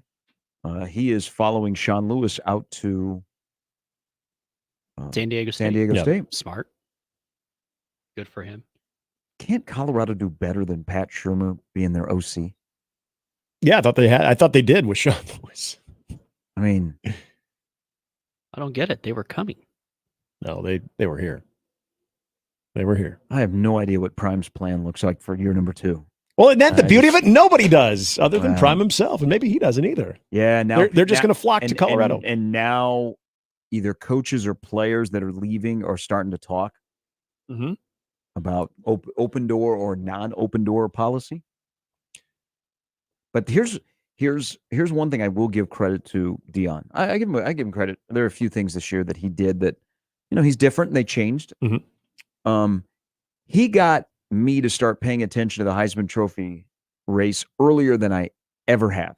Because remember, after their game against TCU, he talked about the Heisman Trophy. Yeah. So yesterday, the finalists were announced. The 3 that have been in the running, Daniels, Nix, and Penix Jr., and then Marvis Harrison, which I think is great. You can only vote for 3. I wish they would invite 5 because I think Jalen Milroe should be there. Now, Jordan Travis should get there's half Heisman Trophy because of how important he is. Right. But I think there should be 5 in New York City. But I was thinking about this. I paid more attention to the Heisman Trophy race this year than I have in a long time. And there is really no local connection around here. When was the last time you guys watched the entire Heisman Trophy show? Oh, gosh. Because it'll air this Saturday night. And remember, it used to always be of ESPN's properties that they owned. The Heisman Trophy Saturday night was one of the largest things that ESPN had. And remember how they used to promote the heck out of it? But to the normal fan that does not have a player from your team up for it, when was the last time that you watched more than 30 minutes? 97. Okay. 97. And then the closest to that would have been when they started doing a 30 for 30 after, because I was usually excited for the 30 for 30. Oh, yeah. And see, that was genius on them, too. They used to have the great college football 30 for 30s that would air right after the ceremony ended. In fact, I think that was probably the one time I did watch whatever year that the Pony Excess came out. So that was 10. God, that's probably the last time. Was that 2010? Yeah, when that came out? Because 09 was the U. So the last what I can remember, and first of all, the show's too long. I think they could do it in 30 minutes. I think they also need to get a different host. Why don't build this up and not have an ESPN host? Not saying that Fowler, Herb Street, and that whole gang, doesn't do a good job, but why not build it up where you have, like, I'm just going to use the name, like a Jimmy Kimmel, that is the host of the Heisman Trophy presentation. Cut it down to 30 minutes. I mean, I was ready at 11:02 for them to announce that Alabama was the number 4 team on Sunday. They waited until 11:52. Well, like they do with the NCAA They basketball. went 1, 2, 3, 6, 5, 4. But did you guys watch in 09? Thinking Sue had a chance? Yeah, definitely in 09 I watched. Knew he wasn't going to get it.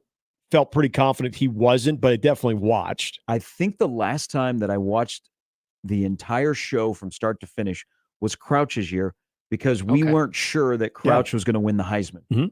That makes sense. Because you had Joey Harrington and then Rex Grossman, who had statistically a better year, but it was a sophomore. Super Bowl quarterback Rex Grossman. Get it right. Yes. It is true. Actually, I take that back. Johnny Manziel probably would have been the last one. 2012 would have been the last one I watched. I don't ask me why. It was on and I was watching it. So I think now around here, we just tune in to get to the end where they announce the winner. And Jaden Daniels has been the Vegas favorite for a while. Is we tune in to see the winner and also to see what Johnny and Rozier are wearing. As the Heisman Trophy winners are lined up from behind them. And if Crouch is actually there or not. Yeah. Which he has been. Yeah. This year they got it right. I was glad to see Marvin Harrison Jr. got invited. I still think he was underutilized at Ohio State, but he is deserved to be in New York City. I think they should have 5. Yeah, I wouldn't have a problem with that. I mean, most years it's a slam dunk on who's going to win. Right. But still the experience and make it a big deal. Well, yeah, I think just being a finalist itself, I think holds a lot of value for what you've done. If you're a finalist and you know that you are amongst, even if you know you have no shot at winning, like to be amongst them and to be honored, and then you get to tell your story, they get to tell your story. Like that's a cool deal. So yeah, so for anybody who is even coming in like a distant 4th, I still think just being there is obviously a big accomplishment. You're always and when people talk about you, that's always part of your achievement of Heisman finalist, whether you're part of the 4th or the 5th, however many they decide to invite. You're considered to be a Heisman finalist. It's a life changer. I mean, look at it changed Johnny's life. It changed Mike's life. It has changed Eric's life.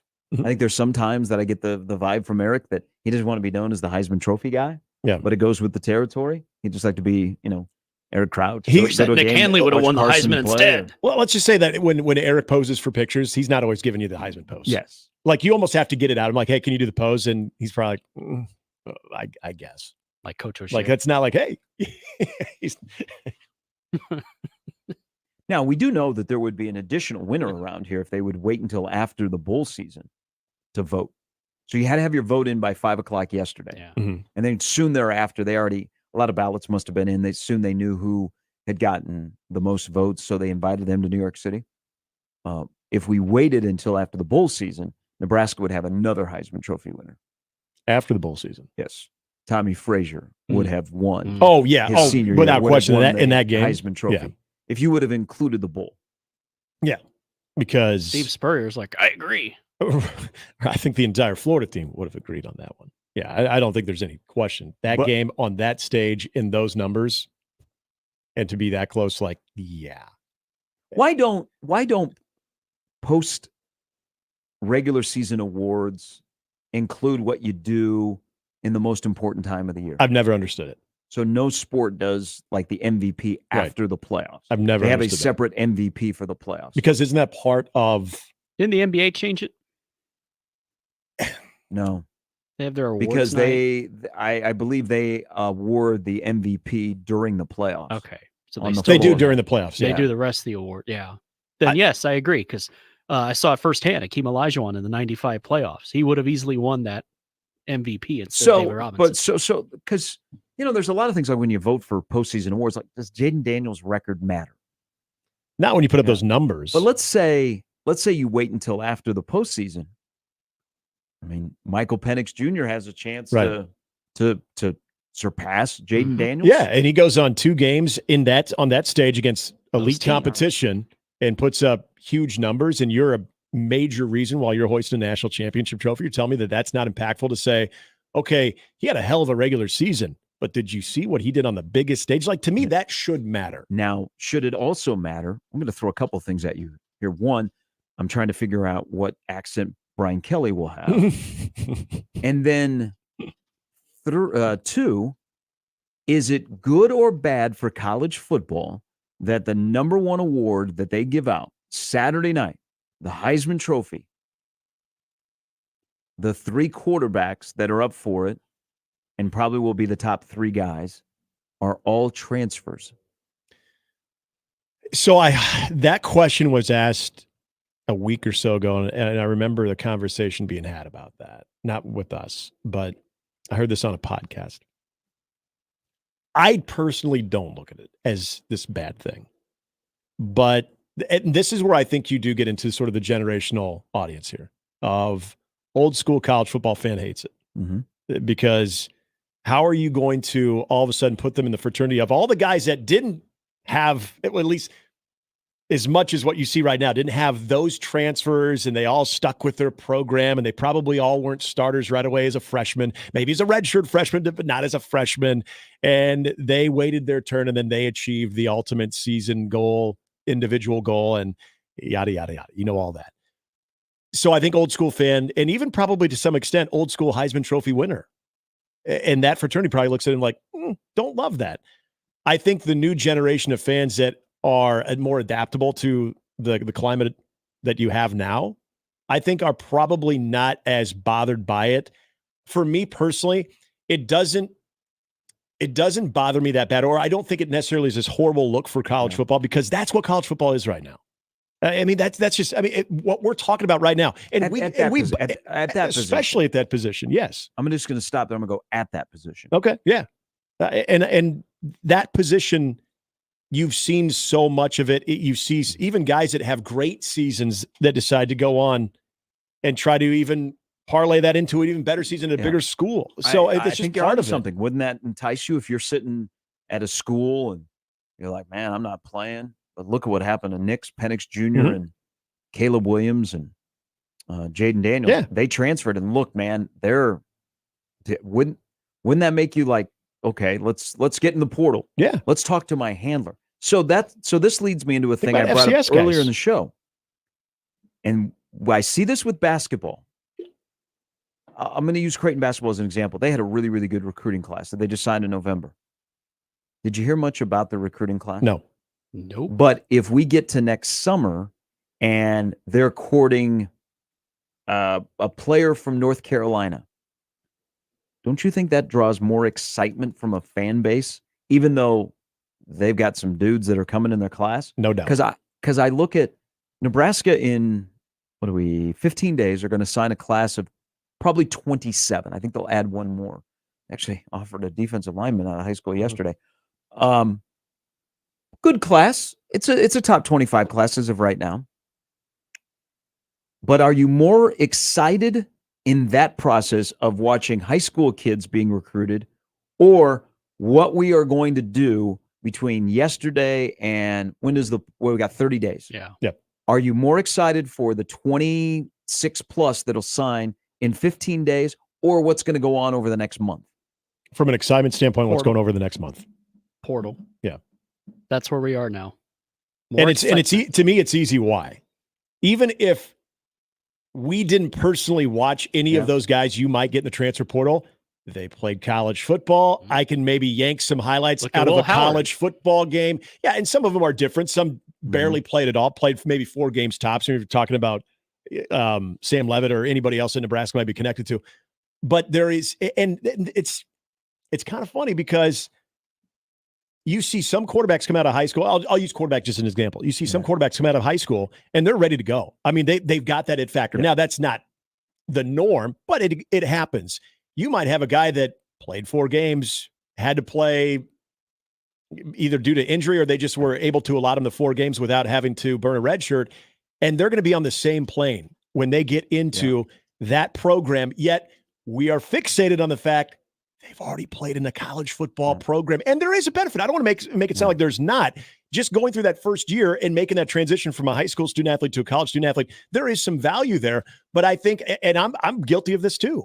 You're like, there's that experience though. We always talk about that experience. And even when we look back, like, yeah, they were a true freshman and they played in one game and it was 3 snaps. We're like, yeah, but they still played a college football game.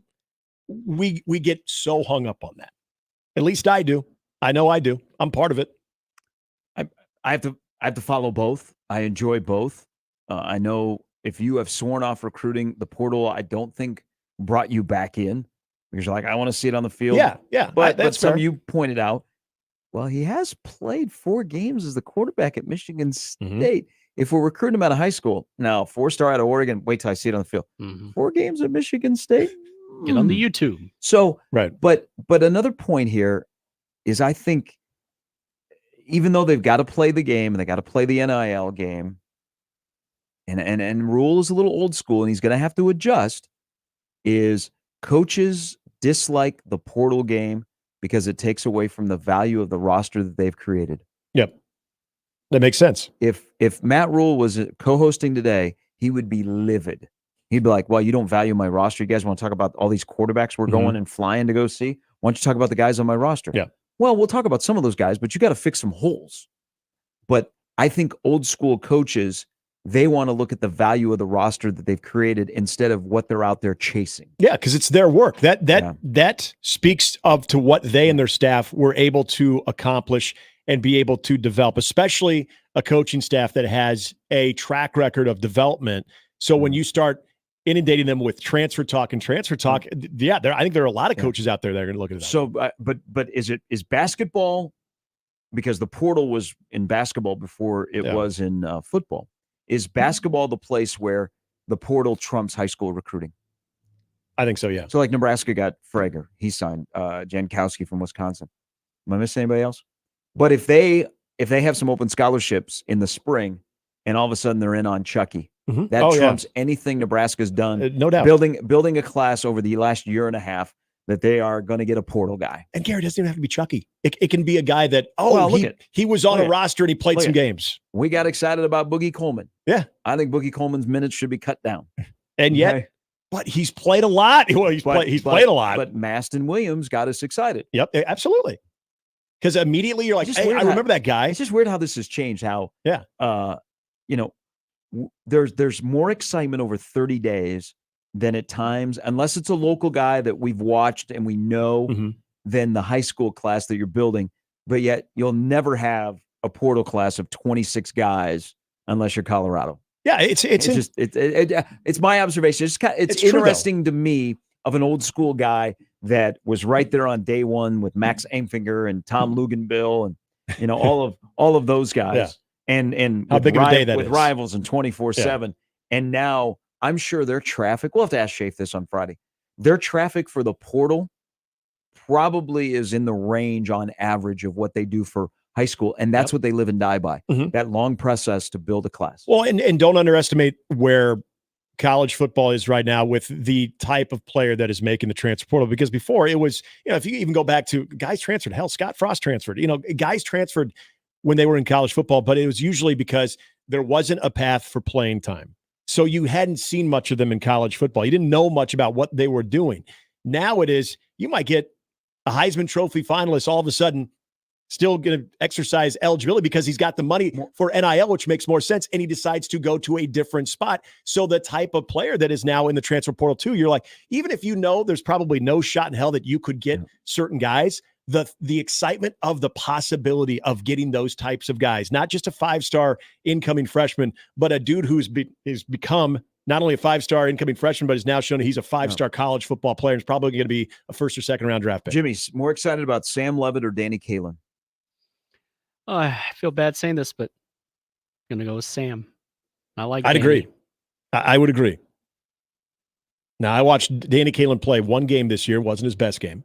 But I see this as you don't rush Danny now. You go in the portal, you develop Danny. I don't think there's a rush part of that. I think he's a project. But shame on me, because the reason I say that is because, Sam Levitt played in 4 games. Sam Levitt still has his red shirt, but he played some college football. I'm doing a little. This is good to talk this out. So we've kind of, I think people look at Sam Levitt and they go, okay, yeah, okay, I can see him fitting the profile of Nebraska, but they got to add another guy. Yes. But the way we've talked about, and who knows if this is realistic that he would end up here. He's going to visit Utah. I haven't seen this morning that he's locked in a Nebraska visit.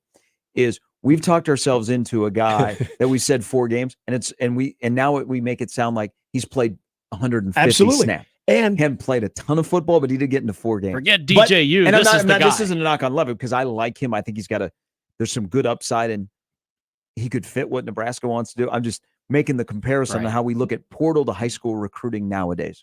And then the funny thing is too, and you bring up a high school quarterback versus a college quarterback.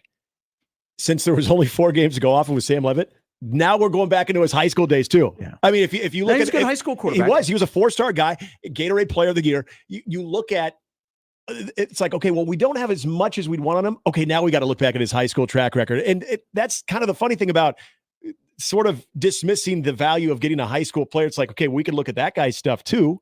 And why are we not coming to the same conclusion? Is it just simply because there are 4 games in college football that separate the two? Who would you be more excited about? I know we got to take a break here.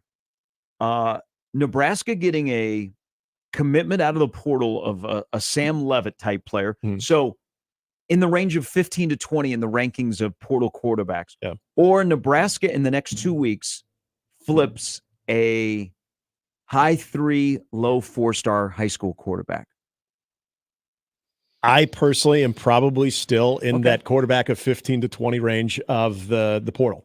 Okay. Yeah, I'm going to lean portal just based on everything we talked about this season. Got to get someone for now. Yeah, that position's just got to be better immediately. And I think you always naturally feel that college, that portal quarterback, regardless, even if it's like a Sam Levitt profile of like only, as a freshman 4 games, or a guy that's maybe started an entire year, that what 24 means to this offense. You've got to have that acceleration in it. Even if you are 4 games ahead of the other guy that could compete with you, that's 4 games you will take because you feel you are that much closer to solving that problem than having to really rely on a true freshman. Well, look at it this way. You have Tony White probably just 1 more year. You want to take advantage and get going. Yeah, I think it simply comes down to you feel like you are ahead of the game just enough, closer to finding that position to be figured out because a guy has been in college longer. Uh-huh. I think it's as simple as that. It may be completely flawed. In fact, a lot of cases, I think it is flawed. I was wondering when. Yeah. Oh, I thought you were going to say, would you rather take if Dylan Raiola was coming here, or Dylan flipped? If Dylan Raiola was coming here, Nebraska would still have to go in the portal. Yes. Yeah. Because you don't know if he's going to be true freshman ready, made right out of the gate. Get a Will Howard for a year and get him ready. Well, spending other people's money, Jimmy. It's the easy one. It's not your money.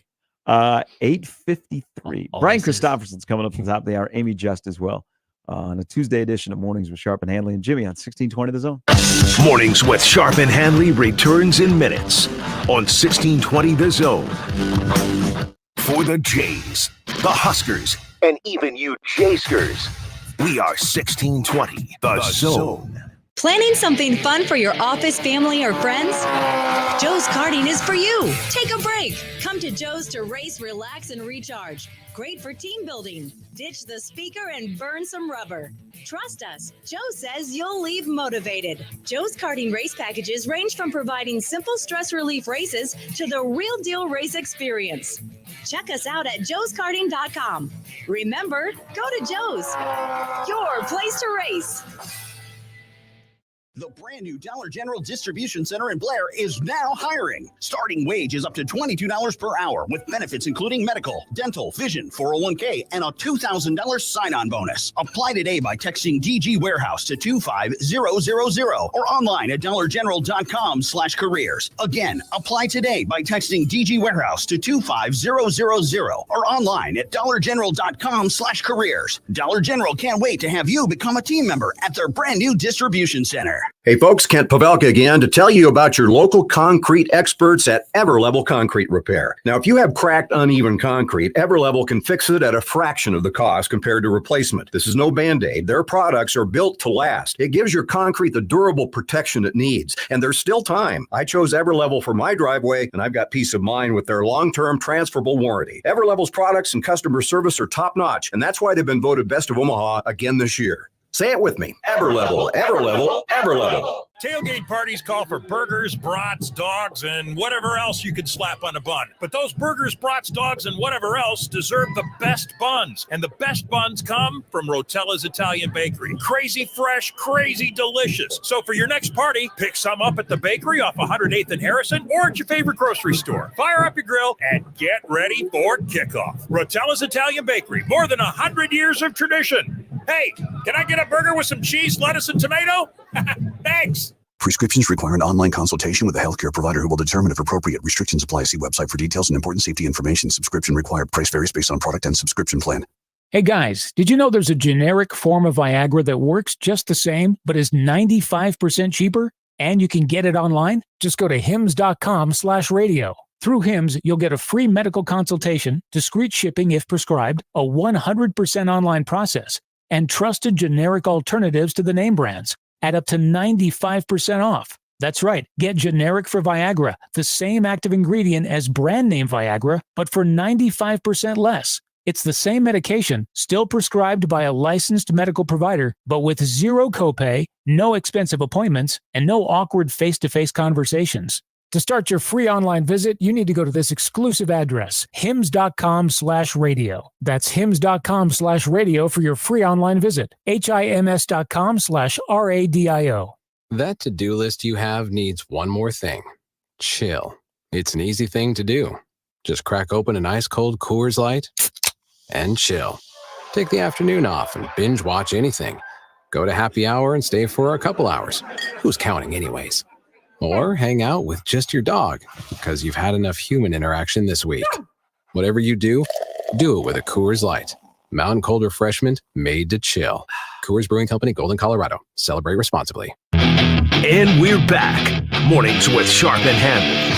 Here's Gary, Nick, and Jimmy on 1620 The Zone.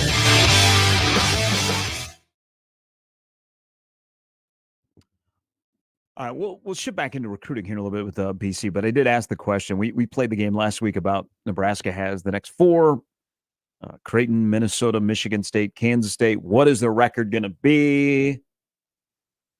The only must win, I mean, there's no debate, is tomorrow night. Yeah. It'd be nice to go 2-2. Some said 3-1. Yeah, some said 1-3, and you might go, I said stretch it out to 8, add North Dakota, South Carolina State, Indiana, Wisconsin. So I asked the same thing about Creighton because Creighton, things get real for Creighton here post back-to-back road trips. So they come home to Central Michigan. Central Michigan's in the 300s. That could be a typical. I mean, Mac doesn't mess around with bad non-con opponents. I mean, most of the time they step on their throat, especially at home.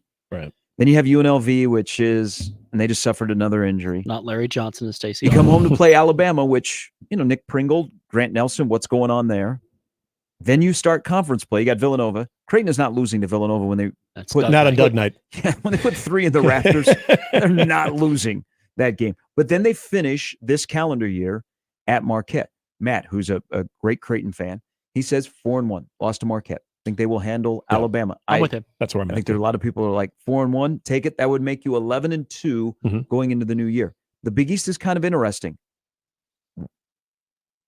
DePaul is wretched, and I don't know if you can ever fix DePaul. Hey, they've won a game, but I will tell you who has piqued my interest. And this is always a tough game for Creighton because they play in the day on a Saturday, and the sun comes in through the windows, and Creighton never shoots well at Hinkle. Yep. Butler is better than I thought they would. And they got a good one against Texas Tech the other night, too. Yeah, they've got so their schedule sets up pretty good for the rest of December. Year 2 of Thad Matta. Yeah. You have my interest. I look good. But I agree. 4-1. If it's 4-1, you'll take that. Again, you'd be 11-2. Your net was 4. You're sitting in a good spot. Yeah, in a really good spot. If the Bama game's on the road, I'm a little bit more intrigued by that. But again, with the non-conference games at home. Move to a night game now. Hey, and Bama's had a couple of hiccups.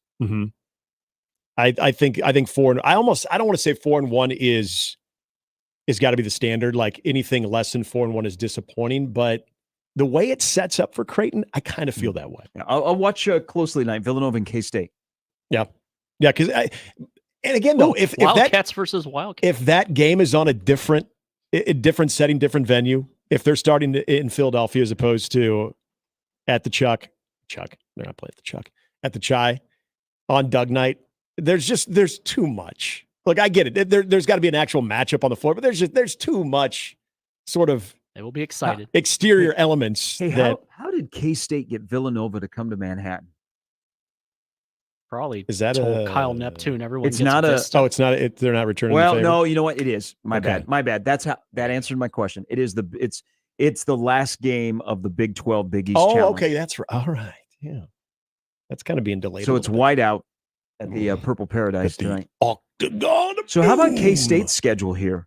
So they messed around with Oral Roberts in North Alabama, had to go to overtime. Their next 3 games that conclude with Nebraska, they have Villanova tonight at Bramlage. Then they go to LSU on Saturday, and then a week from Sunday in Manhattan they play Nebraska. Jerome Tang, he's had an intriguing non-con. They played USC, Providence, Miami, and now they'll finish with Villanova, LSU, Nebraska, and then they have Wichita State before Christmas in downtown KC. And you can see our Columbus. How about KU's playing Wichita State too? I saw they were advertising that. That'll be at T-Mobile on the 30th. Yeah, they finally got that done. Is Wichita, that it's like now a Super Bowl? I haven't been following if that's going to be. Is that going to be? Are they going to start making that more of an annual I thing? don't know if it's going to be an annual thing, but the window might be open that might become a thing now. I think it helps that Greg Marshall's no longer there because he and Bill didn't have the best relationship. He didn't have a good relationship with anybody. Is that why though that didn't happen? I always thought it was just because. Yeah, we miss her. Don't piss her off. Was that I always just felt like it was a nothing to gain, everything to lose type scenario for That's KU. Yeah.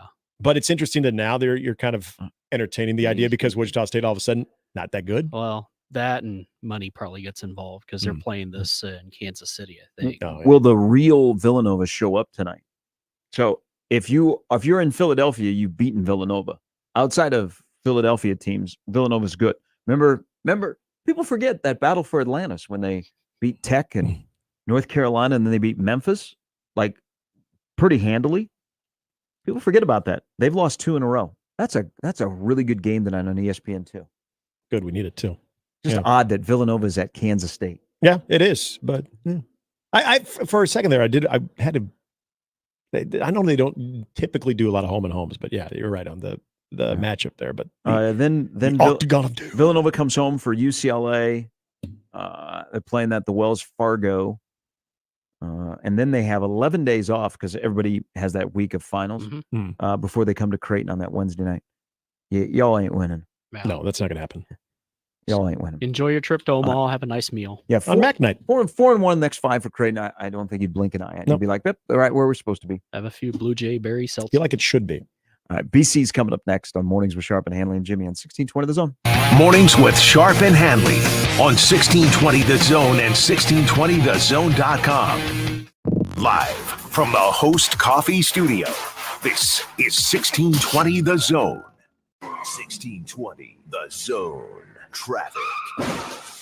From the Zoom Drain Time-Saving Traffic Center. We're still going to report to that disabled vehicle along Saddle Creek Road at Cumming Street, so please be cautious if you're in that area. Along L Street, be prepared for a little bit of slowdown from 66 all the way to 33rd. And along Industrial Road, there's going to be some delays from 144 to 156. As always, remember to stay safe and wear your seatbelts. I'm Chris Scott. This time-saving traffic was brought to you by the Nebraska Lottery. The Nebraska Lottery hopes you have yourself a classic little Christmas by entering non-winning holiday classic scratch tickets for a chance to win $1,000, $5,000, $10,000, or $20,000. Top prize odds vary by game. Promotion ends January 3rd, 2024. The holidays are here. This holiday season, we encourage you to come support our local stores in Omaha. And Westwood Plaza has everything you need to find that perfect gift.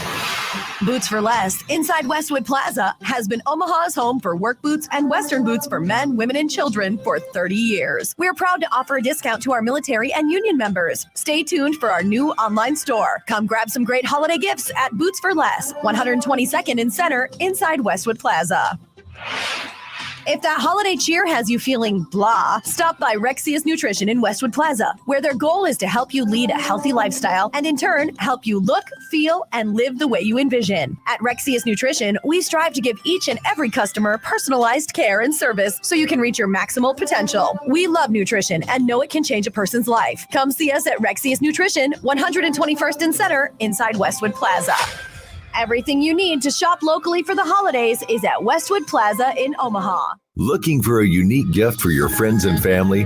Any size gift card will fit every homeowner or gardener on your list. We're your one-stop shop and homegrown headquarters. Rooted in quality, unmatched value. Lenaha Nurseries, 192nd and Center. Host is roasting every morning. Host is roasting every day. Since 1972, family-owned and locally roasted Host Coffee Service has been roasting the finest coffee for businesses and restaurants. If you're ready to change to a better coffee provider, it's time for Host Coffee. Omaha's best coffee since 1972. Host Coffee is always roasting something good for you. J-Tech Construction reminds you that this time of year, your home's energy efficiency is under tension. Don't let your windows cost you by raising your energy bills this winter. J-Tech Construction will come out and provide you with a free estimate on upgrading your windows and keeping your energy costs down. They have custom-made, energy-efficient windows that keep the outside out with the professional installation you would expect. Contact the official exterior and solar experts of the Huskers. J-Tech Construction, your exteriorexperts.com. Creighton Sports Update. Hey, Blue Jay fans, it's basketball season here at Creighton, so get your tickets and come out and support your Blue Jays. For tickets, go to Ticketmaster.com, go Creighton.com/tickets, or visit the ticket office located at Ryan Athletic Center. And that's your Creighton Sports Update. 1620 The Zone proudly supports Creighton Athletics. This holiday season, give the gift of coffee from Stories Coffee. Stories has 3 convenient locations, 114 in Dodge, Midtown Crossing, and Gretna. Stories Coffee serves fresh roasted specialty coffee along with a full menu of teas, smoothies, and food. Support local at Stories Coffee Company. Let it fly. Your elevated sports bar experience. KOZN Bellevue, Omaha, Council Bluffs. This is 1620 The Zone. Now back to mornings with Sharp and Handley on 1620 The Zone. All right, 9:07 on a Tuesday. If you're not in the portal and don't know what you're doing, Ryan Christopherson, not in the portal, once was, but he's firmly secure at 24/7. Good morning. Hey, good morning, guys. How you doing? Good. You remember those days when you got into the portal as a journalist? Yeah. I mean, I'd been tampered with, probably, if you want to be honest. That usually get in the portal in our business if someo's reached out. That was happening at Tiburon when we were golfing, wasn't it? I think you were getting I don't know with. if it's them.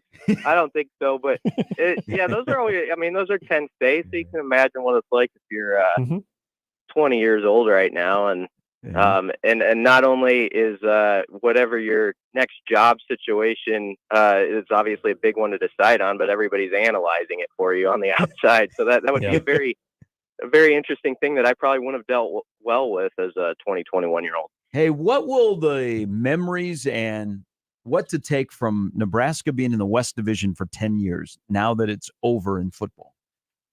Oh, man. I mean, you can't say anything but just a missed opportunity all the way around. I mean, it was a division that I always felt like Nebraska had a really nice setup in that division. It was there was a place where you could get some things done, ideally against programs that were also trying to figure it out, sort of in that 8-4, 9-3 range. And if you could figure it out and win the division, you got that big shot at somebody in that championship game, and it was all you could ask for. It was really a nice group of stepping stones through the garden there to get somewhere. And Nebraska just they never could put it together to get to that point after, what was it, 2012, I guess, was the one trip there, and everybody remembers how that went. So disappointing on that end. it was interesting how the ebbs and flows in the West over those 10 years. Like, I don't want to pick on Wisconsin, but I don't feel that great about Wisconsin after their first year this year. And I feel like they tapered off at the end of it. And there was a time there in the middle where you thought, okay, Wisconsin is, they're starting to rival some of those teams in the East. Maybe they're just like a half step behind them. And you wondered if they could catch them and get them in one of those championship games and kind of, flex for the West, I guess, and flex for themselves, and they never quite did it. And now I feel like they're kind of in the same space Nebraska is in a way. And I know some people would scoff at that, but I believe that. I think they've got a lot to prove themselves. So there's a lot of teams from that division at the bottom that got better, though, and that's probably one of the big stories too, like Illinois, Northwestern, and Purdue. Illinois and Purdue at times were just terrible if people go back like 8 or 9 years, and they sort of changed everything by being a team that could beat anybody on a given Saturday in the West, and that really brought more parity to the division than there was at the beginning.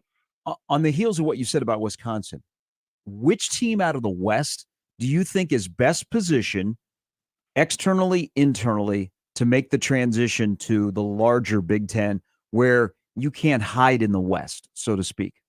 Oh, man. I believe in what they are doing behind the scenes in Lincoln. And this is going to be a homer answer, but it's not based off being a homer. I promise you. I definitely actually don't want to say Nebraska because I know how it's received, but I feel like Nebraska's got as good a chance as anybody in the West to do that. I really do. And that's because I think they know what their plan is. They're going to stay the course with it, even if there's a lot of outside noise saying to do this and do that. And I can respect that. I at least appreciate that mode of operating. And they're not the only answer. I think Nebraska is though could be an answer to that. I think you have to respect what Iowa's done to the last few years. We can make fun of their style of play and all this and that, and we can say, oh, they're going to have to adapt to everybody else now that's coming in, and it's not going to go well for them. Well, teams are going to have to adapt to their style too. I mean, there's going to be, USC and UCLA, when they hook up against Iowa, they're going to realize that's one of those scuffles in the alley, and so that they're going to have to adjust. It's not just the teams in the West. So I think maybe those two programs come to mind, and I know there's people rolling their eyes that I said Nebraska there, but when you ask that question, they come to my mind as much as anybody. And Brian, I think that's fair. I would ask this: how much of that answer is based on what Nebraska has established on the defensive side, and how much of that answer is maybe based on the reputation of this entire coaching staff led by Matt Rule, as far as developers and being able to maybe solve problems quicker than some? It's probably the reputation of the staff that I'm leaning on and giving that answer, and I'm giving them some benefit of the doubt. This is a different challenge than they faced before. But I've always liked what they've done as builders. I was a big fan of the hire when it was made because of their background. And so this year didn't really shift my opinion, in any direction about that. It's sort of, in a way, what you would expect when you sort of look how it's gone during Rule's building processes. So I think it's their background in building up a program. Now, obviously, they got to find a lot of fixes on the offensive side, and that you've got to find who you are, and you've got to find a quarterback. He doesn't have to be the most special quarterback in the league, but he's got to be somebody who has that quick blinker and can cut down on the mistakes, cut them in half, or they need a third of the mistakes they had this year, and then you got a fighting shot. So there's a lot to answer over there. I think in the answer I gave, it tells you that there's a lot of teams, though, in the West that have to figure it out, in my opinion. That's what I would get to as my main point, is that I don't see any of the other teams in the West as being like way ahead of Nebraska as we head into this new Big Ten. Mm-hmm. And now it's just like who can put their left and right feet in front of one another the best, over the next year or two, to establish who gets to the front of the line there. But I think all the teams in the West have a lot of question marks. So that's why I kind of come to that answer. Hey, build me Nebraska's ideal quarterback room if you're going off Matt Rule comments. They've got 4 scholarships committed, 3 that are on campus. 1 is coming in January. We know that they're in the portal. The ideal quarterback room, number of scholarships, and what it looks like under Matt Rule, he would ideally like what? I mean, ideally, I'd love to have 5 scholarship quarterbacks, but I don't know how realistic that is anymore. You got to get to at least 4, and you've got to feel pretty okay about 3 of them. Where, like, 1, you're like you head into August and fall camp, you're like, I really think this guy might have it. You have that sort of feeling about your top guy, and then there's a second guy who he has some experience, and you think, if we had to go to him, I think that could work out. He's got enough games under his belt now where he could operate this offense. He knows it inside and out. He can at least manage things well, and we trust his decision making. And then the third person would be that sort of young wild card who's like a redshirt freshman or something who maybe hasn't played a college game yet or is very limited, but you see a high ceiling there, and you really need him to develop behind the scenes this year so that he's in the competition the next year. Mm-hmm. That would be sort of my layout, ideally, how I would want it. And then the fourth guy's probably like your first-year freshman, unless he's just a freak talent who maybe it's going to be a red shirt unless he really dazzles. So that's sort of how I see it.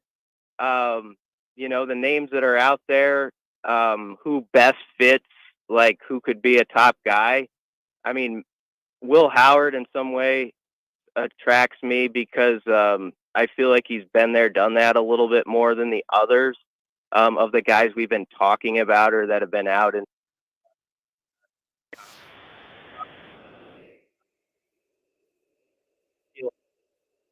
when you listen to Rule talk about, unless it's a guy who's just an obvious immediate impact player, they're looking for guys who they have years where they can develop. They got a lot of talent to work with, and he's got a lot of those things that would check off with what Rule has said. But I know that if it is a player like that, there's going to be hope within the fan base that there's also someone else who's like that guy who started 2 years, somewhere, and he's had an 8-4, 9-3 season, something like that. The problem is everybody wants those guys, so it's elbows out right now. But this is going to be a fascinating process to watch play out. It was actually pretty interesting. Levitt did interviews yesterday because that's sort of a rarity in the portal era to see a guy give answers, most of the time. And I think that's part of the fascination people have with the process is it's kind of like a lot of whispers and people sort of projecting what they think could happen, but you never actually hear the actual sources involved speak out loud about it. And I think that actually adds to the allure of it to the fans as they watch it. Brian, it's interesting with the names that we're seeing at quarterback, and maybe we haven't yet seen this group or even handful of guys that come from the FCS level yet. But is that still an area that you think this is sort of a process that Nebraska is going to pretty much try to kick over every stone and really vet from guys that maybe have 2 years of eligibility to like a Levitt who's got 4 years eligibility to maybe a guy you can get 1 to 2 that is, we talk about that quality of just being a winner that comes from an FCS program. I mean, is it kind of just all hands on deck in your opinion? I think so, yeah. I mean, I think you got to be really diligent in the process. I just mentioned the 2 guys who were out there yesterday. Right. I mean, I think this thing runs deep, and you got to. There's not if there's a quarterback in the portal, I take at least a glance at them, and then you want to cut that list at some point down where it's like, okay, maybe these are the 10 or 12 that we're focused on, and then you get inside that list further. who do you actually feel like you have a connection with, or you could establish a relationship with in a short amount of time. You got to weigh all these factors. But yeah, Nick, I think you absolutely are looking at every level at it all over the place about guys maybe nobody's even talking about that you think have something. This is where you earn your big bucks, and maybe you beat out people for somebody that everybody's going after, but maybe there's also someone that you see something in that others don't, and that people will roll their eyes at when you get, but you believe in and how he's going to fit. And this is a staff that's always trusted their evaluations on every front. They've never been afraid to go after high school recruits that have no offers or one offer. And I think you could apply that same sort of mentality to, quarterback portal hunting. Is that they're going to believe in what they think their eyes tell them and their ears tell them. So anything could be, any door could still open, I think. Hey, we all kind of paused the other day when Quentin Newsom sent out his tweet. I mean, he had no eligibility, so we knew he was going to the NFL. But wait, is he transferring? Yeah, he got to do that. Is there Yeah. a guy? Is there a guy or two in the next week to 10 days that you're waiting for one of those tweets about what they're doing next year? Not leaving the program, but are they going to test the waters or come back? Who are one or two guys at the top of your list that you're waiting for a declaration of, yeah, don't worry about it, I'm coming back for 24? Well, it'll be interesting if does anything, because he strikes me as the type of guy who maybe just always Just show up in the spring? Yeah. What, you guys, there you go. what, you thought I was leaving? Yeah, I kind of like that. Ty Robinson was like that too. It's a good thing he happened to go up front in the press conference the one time, and he is like, "Yeah, I'm coming back." And it was a big, you don't get those at the podium very much anymore. Gifford would be my answer. I mean, he obviously walked, and I thought he was as valuable for that defense as about anybody. And I think if you went through every week, you would find, besides his obvious just knowledge and how much confidence I think you saw he had as a player, he would have one or two plays at least where he would erase something that could have been really bad for Nebraska. And that means so much to a defense. I'm talking about like the screen pass that could have gone for like 60 yards that he shut down for 5. He would have plays like that a lot, though. I think he was, for instance, in overtime against Wisconsin. I know it didn't work out for Nebraska, but I'm pretty sure he was the guy who tracked down on the QB run a yard short of the first down to set up the 4th and 1. He makes plays like that. And so I just love the idea in my head of Gifford, Singleton, Buford. I've thought that could be a really nice combination to get you going. And obviously Tommy Hill came in on the last few weeks too. So there's a lot you like there. So Gifford's probably an answer. Ben Hart's a big one. Ben Hart is a guy who played his best football as you would hope, but there's a lot of people, let's be real, who last, off season were like, yeah, I've seen it. I know what I think about Price. And he changed that. And he was one of their most consistent O-linemen. And so I think if you could have him back at right tackle for one more year, and you could grow your guys behind the scenes, your Gatulas, your Tyler Knox, there's a crew you can list off there. Those guys could use one more year, I think, of seasoning behind the scenes. And then if maybe Prohaska can take that left spot, Corcoran can move inside. I don't know. There's all sorts of things you could do if Ben Hart comes back. It gives you flexibility. So he'd be a name there as well. And I'm sure I'm leaving somebody off, but those are guys who come to mind. Brian, it's only December 5th, so pardon me, I'm going to bring up culture, but I am. And I'm going to use this guy as an example because we were having an interesting conversation yesterday about Jeff Sims and really not knowing what he's going to do. And if there was this idea that if he did stay, and this, again, just using him as an example, but other players that kind of look at maybe some other opportunities, but look at the culture that Matt Rule and this coaching staff have built, but also the way that this athletic department takes care of its student athletes. How big of a factor do you think that is in retention right now compared to maybe even a couple of years back? I mean, and I'm not necessarily saying Jeff Sims is a must come back. We're just wondering, like, it's kind of weird that we haven't really heard anything. Yeah, I think it is a little bit. You know, a week or two ago, Rule projected there wasn't going to be much movement, and we said it a lot. He believes he cut it open. It looks really good inside this program. And yesterday might have been the first sampling of what he's saying there, because I do think people kind of believed it, but they're like, yeah, let's see how many people head toward the doors. Of course, in some cases, it can be better for guys to head toward the doors, and maybe it helps your program out a little bit too. I don't know with Jeff. I started thinking a little bit about it late last week. I was like, yeah, what if he decides to just stick around? That'd be kind of interesting and weird. And also, it would make it add to it. I'm just going to talk specifically about Jeff for a second. This is a hypothetical. If he, for some reason, came back, which he can do if he wanted to, he actually has that frame and that ability where in the spring you could go out and there would be times where he would probably look like your best QB and it would be really put you in a pickle, because he obviously had the year he had. But I do think it says something that guys aren't just rushing to get out. It tells you that they think that over the long haul, this thing can be built up. I kind of got the feeling that was how it was when Ty Robinson came up and said what he said. I thought he's sort of the face of that idea. And now those guys got to continue to develop and get a lot better. And, this thing has to make that big jump next year, which Rule expects it will. So I do think, though, that there's people that like what this staff is about and believe in it.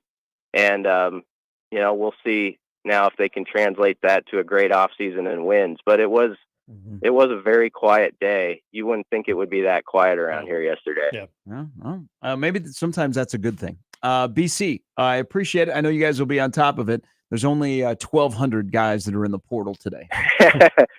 Yeah, but I feel almost bad that I answered Nebraska on that one question, which I shouldn't early on. And the main takeaway there is I think everybody in the West has a lot to figure out, and Nebraska's as much in that same space as those other guys right now, in my opinion. So that's sort of where that comes from. So that it'll be really fascinating to watch how this goes. No, I'm vibing with your reasoning, considering what the new Big Ten will look like. BC, as always, we appreciate it. Have a good week.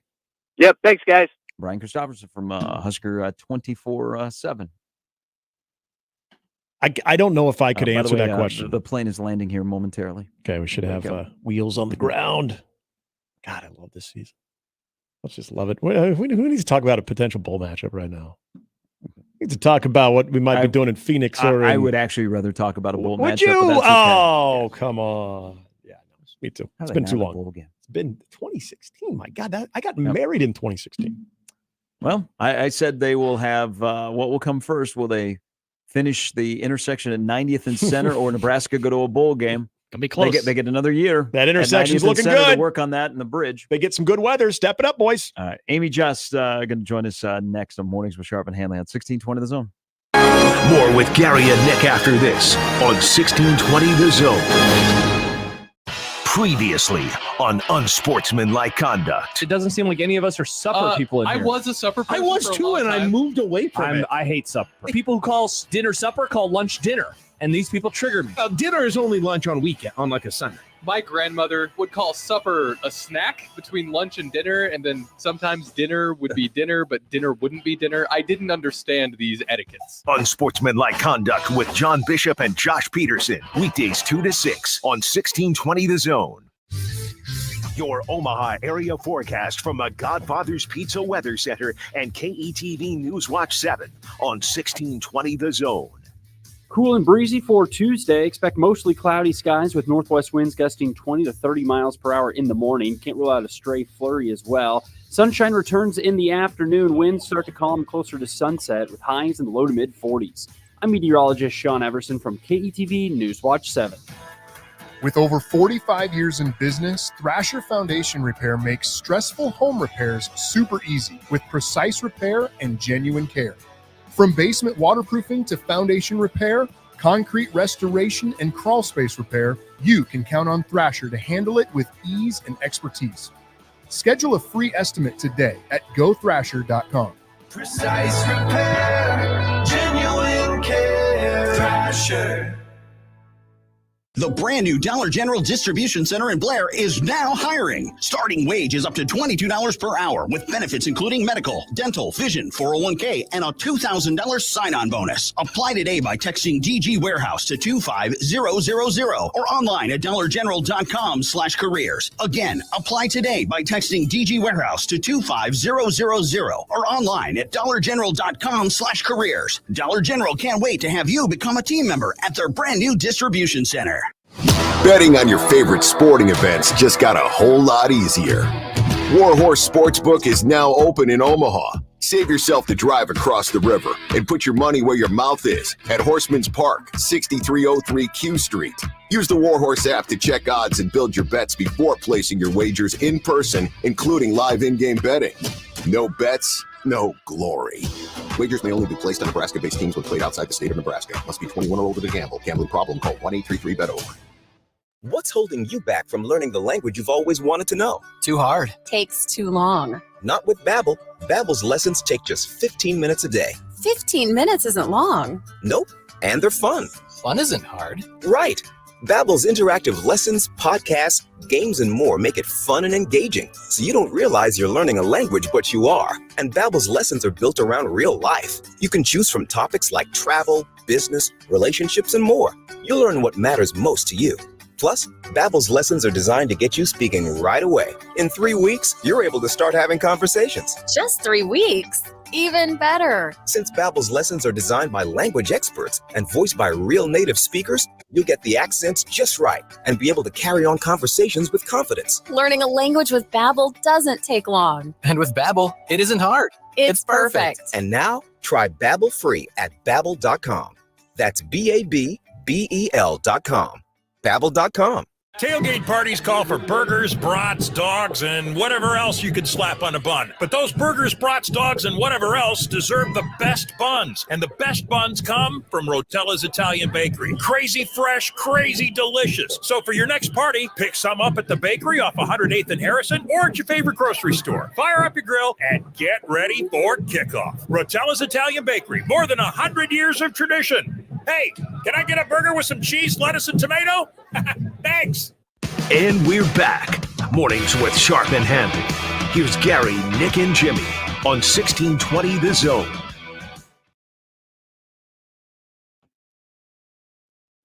All right. We had a little technical difficulty on our end yesterday, so we have reconnected with Amy Just of the Lincoln Journal-Star. Good morning. Good morning. Does it work today? Yes. Yes. Hey, as it seems like, I mean, you always deliver in your role. I really enjoyed the story on the Alex. I did not know. I knew a little bit of the backstory, but not to the full extent. And I encourage people, if you've not already read the story, go online, go to the library, look at the paper, go to the Journal-Star, buy the paper. Fantastic on these two who are at the University of Nebraska playing two separate sports, Josiah, of course, in basketball, and Becca on the volleyball team. The backstory is that this rekindled their relationship, which wasn't good while they were growing up. It's a fascinating read. Great job by you. Who do you think, after you've done the story and you've talked to them individually and everybody else, who has it benefited more that they're together at the same school right now? Josiah or Becca? Becca. I think she's learned a lot from him just from watching him. And I think that just having somebody here who will give her the advice that she needs, even if she doesn't necessarily want it, I think has been good for her. Well, and especially this time of the year for what you have Becca going through in the postseason where things are ramping up too. It's interesting because now you have both of them kind of in meaningful competition, but at different parts of the season. How much, and I don't know if she led on to this or if Josiah led on to this too, but how much does that mean, especially at this time of the year where both of them are competing, but yet you still see them kind of show up for one another? Yeah, that part has been really special for them. Josiah made it a priority to go to every volleyball game that he could. this part didn't make my story, but he said the first thing that he looked at as soon as the volleyball schedule came out was when was the Wisconsin game, because he knew he needed to be there. And then he wanted to be there for everything, and he's been at just about everything, which has been incredible. It's a great story, and again, I highly recommend it. And you can find it. Amy's got it on her Twitter page as well. Sunday at PBA, 29-point loss. Yeah. What was there anything you learned about Nebraska basketball in their toughest game of the year that you didn't already think? Okay, proof of concept, or not so sure about this. Anything that you learned that was new that you went, uh-oh. So I think that what we will learn the most will be apparent tomorrow. Yep. Like, yeah, if you have a very good team on your schedule and they kick your butt, okay, sure. How do you respond from that? I think will be more telling than what happened on Sunday. Because if they let that turn into 2 losses, then that worries me for the future. Like, they have to come out tomorrow and play well and, show that they've worked on the things that led to their loss against Creighton. Mm-hmm. Are they taking, better looks? Like, it's fine if you, obviously you're not going to make them all, but don't take looks that are never going to go in, even when you don't have somebody defending you, right? So work on that, crash the glass, be disciplined. I think their lack of discipline is what led to that spiraling out of control on Sunday. I agree. I would agree with that. And yeah. Well, and I wanted to say, Fred had talked about it yesterday. He talked about it after the game about the age of this team and being the oldest team in the Big Ten. Is that, Amy, kind of what you're getting at there too? Is that something that just kind of needs to show up tomorrow? That if this is that mature team having their first real big bout of adversity, then if you've got an experienced sort of veteran team, that should show up tomorrow night. Yeah, absolutely. Absolutely. Young teams do what happened on Sunday. Just let one thing spiral into something else.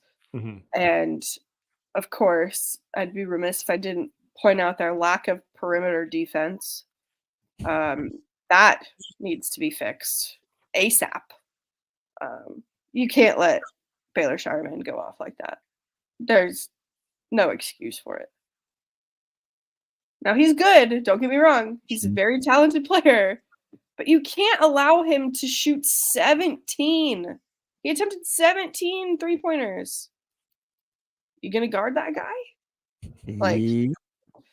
Yikes. That was a PBA record, by the way. There was, I don't know, there's part of that game where I said, man, Nebraska's not meeting the moment. It's too big for them. And they just got out of sorts. They let a lot of the stuff they couldn't control impact them. And also they weren't sharing the basketball like you used. Undisciplined. That was clearly the case, but you can make up for it internally tomorrow night. Externally, people will still be like, you got beat by Creighton by 29. Yeah. Well, long term, tomorrow night's game is more important than the short term of what Sunday was. Sticking with as busy as things are on your calendar right now, watching Nebraska volleyball over the weekend, and they're still in a good spot, and they play that. I don't know. I don't like that they're playing during the afternoon. I know the TV whole thing, but the fact that they're playing on Thursday at 1, that might be worth a column. Is there a negative to playing when you're Nebraska and the expectations are through the roof and you go to the postseason and you're on a different level? Is there any negative of playing at home with 8,000 of your fans living and dying on every point? No. It only helps you. I know that, but it's, man, it was like even though they swept Long Island on Friday night, now they were better on Saturday. It was almost like it was a tension convention. And it shouldn't be that way with the number one team as well as they played. Yeah, but look, 5 of the 4 of the players who play a lot have never been in this situation before. There's always going to be nerves for your first round of the NCAA tournament. Does not matter what sport, does not matter your experience or not. Like, there will always be nerves because you know in the back of your mind that this matters more. And so, and John Cook has talked about that. Like, yes, they had nerves. That's going to happen. So, and that would have happened regardless of where they played, is my point. I want to ask you this question. And this was an email that was presented to both Gary and I last night about just the sport itself in volleyball and how ESPN is kind of embracing it. And this person brings up, I won't read the entire email, but brings up that ESPN was claiming, I'll read this part of it. It says ESPN was claiming they support women's athletics and will have full coverage, talking the sport up and how they've had record viewership. Yet the day it comes off streaming ESPN Plus, we get Creighton at 11 a.m. and we get the number 1 seed Nebraska at 1 p.m. And again, this emailer says that's disrespect to the players and fans. Tell me I'm wrong. Do you see that now that they have pulled it off ESPN Plus and you're going to see it on ESPN and having those early time slots? Do you see that as disrespecting the product? No, because I don't think there's a good answer. Like, we're all pissed that all of the matches for the first weekend were on ESPN Plus. Yep. And now, okay, they're dedicating all of Thursday to, the Sweet 16, right? And if you're going to have 8 matches on one day, some of them have to be during the day. Right. And so I'm conflicted because, of course, we want Nebraska volleyball in the late window. Mm-hmm. But you also have to realize that the tournament is mostly regionalized. So you've got teams on the West Coast playing that obviously will be in the later window, like the late window. Right. And so when you have several matches that are happening in the Central Time Zone with the Wisconsin Regional and the Nebraska Regional, like, some of those are gonna have to be the early match. Like, Nebraska played the 11 a.m. match last year. Yep. And it sucked. Oh, it did. Mm-hmm. But I don't know what the answer is. Yep. Because we want these matches televised, but there are only so many windows to televise them in. I think they've done, the caretakers of that sport, the coach has done a good job of, in the regional semis and finals, they've at least separated them by a day. And then we've gotten to the point where we do get the national championship is going to be on ABC. Yeah. So it's a standalone on a Sunday. So you have a couple of days of prep. I'm with you. There's the balance of how to make it work. I think we like that sport so much around here. We can't figure out why Creighton is stuck playing at 11 a.m. and why Nebraska is stuck in the afternoon playing at 1. And they'll still have 8,000 people there. That's the great thing about this place and this state. Are you give me your level of excitement on covering portal chasing quarterbacks? I mean, excitement is not the right word. I think that it is a necessary evil. And I am glad that Nebraska is chasing them because they need to. Because they need to. So, yeah, excited is not the right word, but it's definitely a necessary evil that we will all have to deal with. And a bit of a rant on that, though. Give it to us. It drives me insane that we're having college football's off season and college football's postseason occurring at the same time. Yep. Like, Welcome I said to on our podcast that we do in-house at the Journal Star the other day, I'm like, the only downside to Nebraska losing out on a bowl game is that they actually get to spend their December focusing on the transfer portal and recruiting. Mm-hmm. Could you imagine being one of those teams in the playoff also having to balance this? No thanks. Like, and then some staffs have to balance losing coaches and bowls and transfer portal and recruiting. It sucks. And there's no answer for it, but I still hate it so much. Amy, and with the pursuit of a quarterback in the transfer portal, I go back 2 years ago when they landed Casey and Chuba, and the significance of that, given how important that upcoming season was for Scott Frost mainly. I think we could all agree it's not the same type of importance for the job status of Matt Rule as it was then for Scott Frost. But given how off kilter this offense was, and the fact that you do have a defense that for the most part is returning everybody, including their defensive coordinator, can we say that this is even maybe more important of the pursuit of at least getting a guy there that is going to provide the best result at quarterback this season? Yeah, this is the most important thing after retaining Tony White. Like the most important thing, I think, for the entire offseason. They have to get this right, and they know that. Well, it is for no lack of trying as we are in flight tracker season. I don't know if you know this or not, but Nebraska's private jet has just landed in Waco. Fun. That's a perfect response. That is great. Amy, we appreciate it. I know you're busy, lots of stuff to cover. But again, I really enjoyed the column on the Alex and telling that story, which really was unknown to many people. So great job as always. Thank you. That's Amy Just from the Lincoln Journal-Star. Highly recommend it. It's the siblings who didn't get along when they were growing up, and now they've, in a little bit of adult life, have rekindled. It's a fascinating journey for two people who. See how feisty both those guys, and gals are. Yeah. Like, it doesn't shock me that they probably got at each other. Real quick, I agree with Amy, because this question was brought up to me by a friend the other day, saying, remember that during how just absolutely fixated we were 2 years ago when first they get Casey, and then a few days later you get Chuba, and everybody was just, through the moon excited about having options at quarterback and the importance of that season. And I think that for different reasons, obviously that meant a lot. You're moving on from Adrian, so what was that going to look like?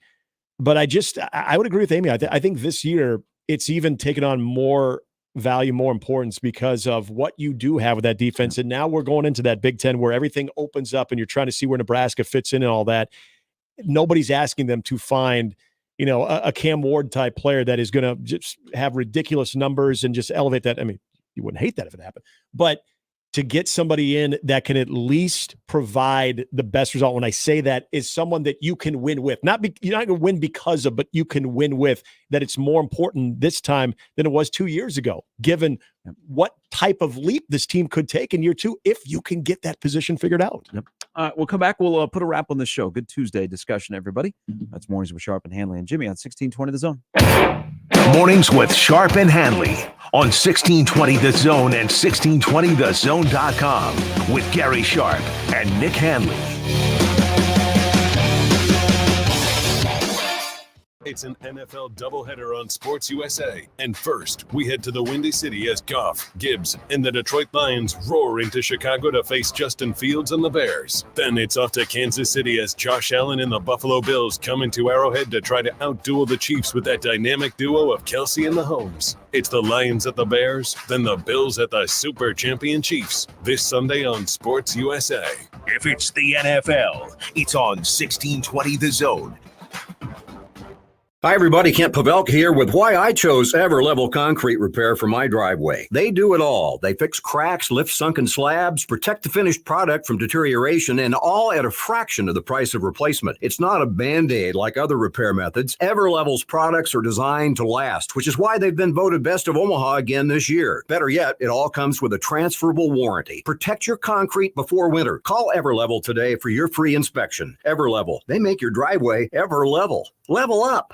Hey everyone, Josh Peterson here with Dr. Lance Kugler of Kugler Vision. It's been 5.5 years since I had my procedure done at Kugler Vision. I remember going in for the eye analysis and finding out, hey, there's something other than LASIK. That seems to be such a misnomer with so many people, but that's not always the case because there are actually 7 forms of modern vision correction. Sure, yeah, and obviously LASIK is a huge part of what we do, but as technology improves over the years, over the decades, we continue to add different technologies that become better options for people depending on what they need. Yeah, and one of the things that I found absolutely incredible was the eye analysis process. You want to know as much about anyone's eyes as you can, because that's how you figure out which of those procedures are going to qualify for. Yeah, our eye analysis process is the most thorough evaluation of your eye that you can possibly have. We all have the same goal. We want you to see as well as you possibly can. Schedule an eye analysis today. You can visit their website, KuglerVision.com. The Zone Hotline is powered by 42 Degrees, The Source, by your mom's house. Good boy. At Cox, we think all customers deserve a reliable connection. So whether you're a loyal customer who's been with us for years, or you're new to the family like this little guy, you'll get the same great deals on the same great internet. And no matter who you are. See how you can save at cox.com/deals for all. Other restrictions apply. All rights reserved. Hi, this is Doug Nodgard with Equitable Bank. Great service never goes out of style. When the digital age dawned, many said computers would be able to handle many of the interactions that used to take a person. Boy, were they wrong. How many times have you called your bank and gotten a recording to press 1 or 2? Not at Equitable. Not only does Equitable answer your call in the first ring, it's answered by a human being. That's because Equitable Bank values its customers. Equitable Bank, we take banking personally. Member FDIC. This holiday season, give the gift of education. Give the gift of play, only at Omaha Children's Museum. From Black Friday through New Year's Eve, save $25 when you give the gift of membership. Members receive free daily admission to the museum, family fun weekends, early admission to our new interactive exhibits, discounts in the gift shop, and so much more. This holiday season, give the gift of fun, give the gift of membership with the Omaha Children's Museum. Visit ocm.org for more information. Does eating at home have you singing the blues? Stop by Cobb's at the Shadow Lake Town Center, 180th and Center, or 72nd and Jones to grab a delicious pizza, burgers, fresh salad, and some tasty charred wings. They even offer keto crusts and an extensive variety of shareable appetizers. Dine in, carry out, or delivery. Cobb's, now with 3 convenient locations to serve you. Shadow Lake Town Center, 180th and Center, and 72nd and Jones. Click CobbsPizza.com to see the menu, pizza, and so much more. Now back to mornings with Sharp and Handley on 1620 The Zone.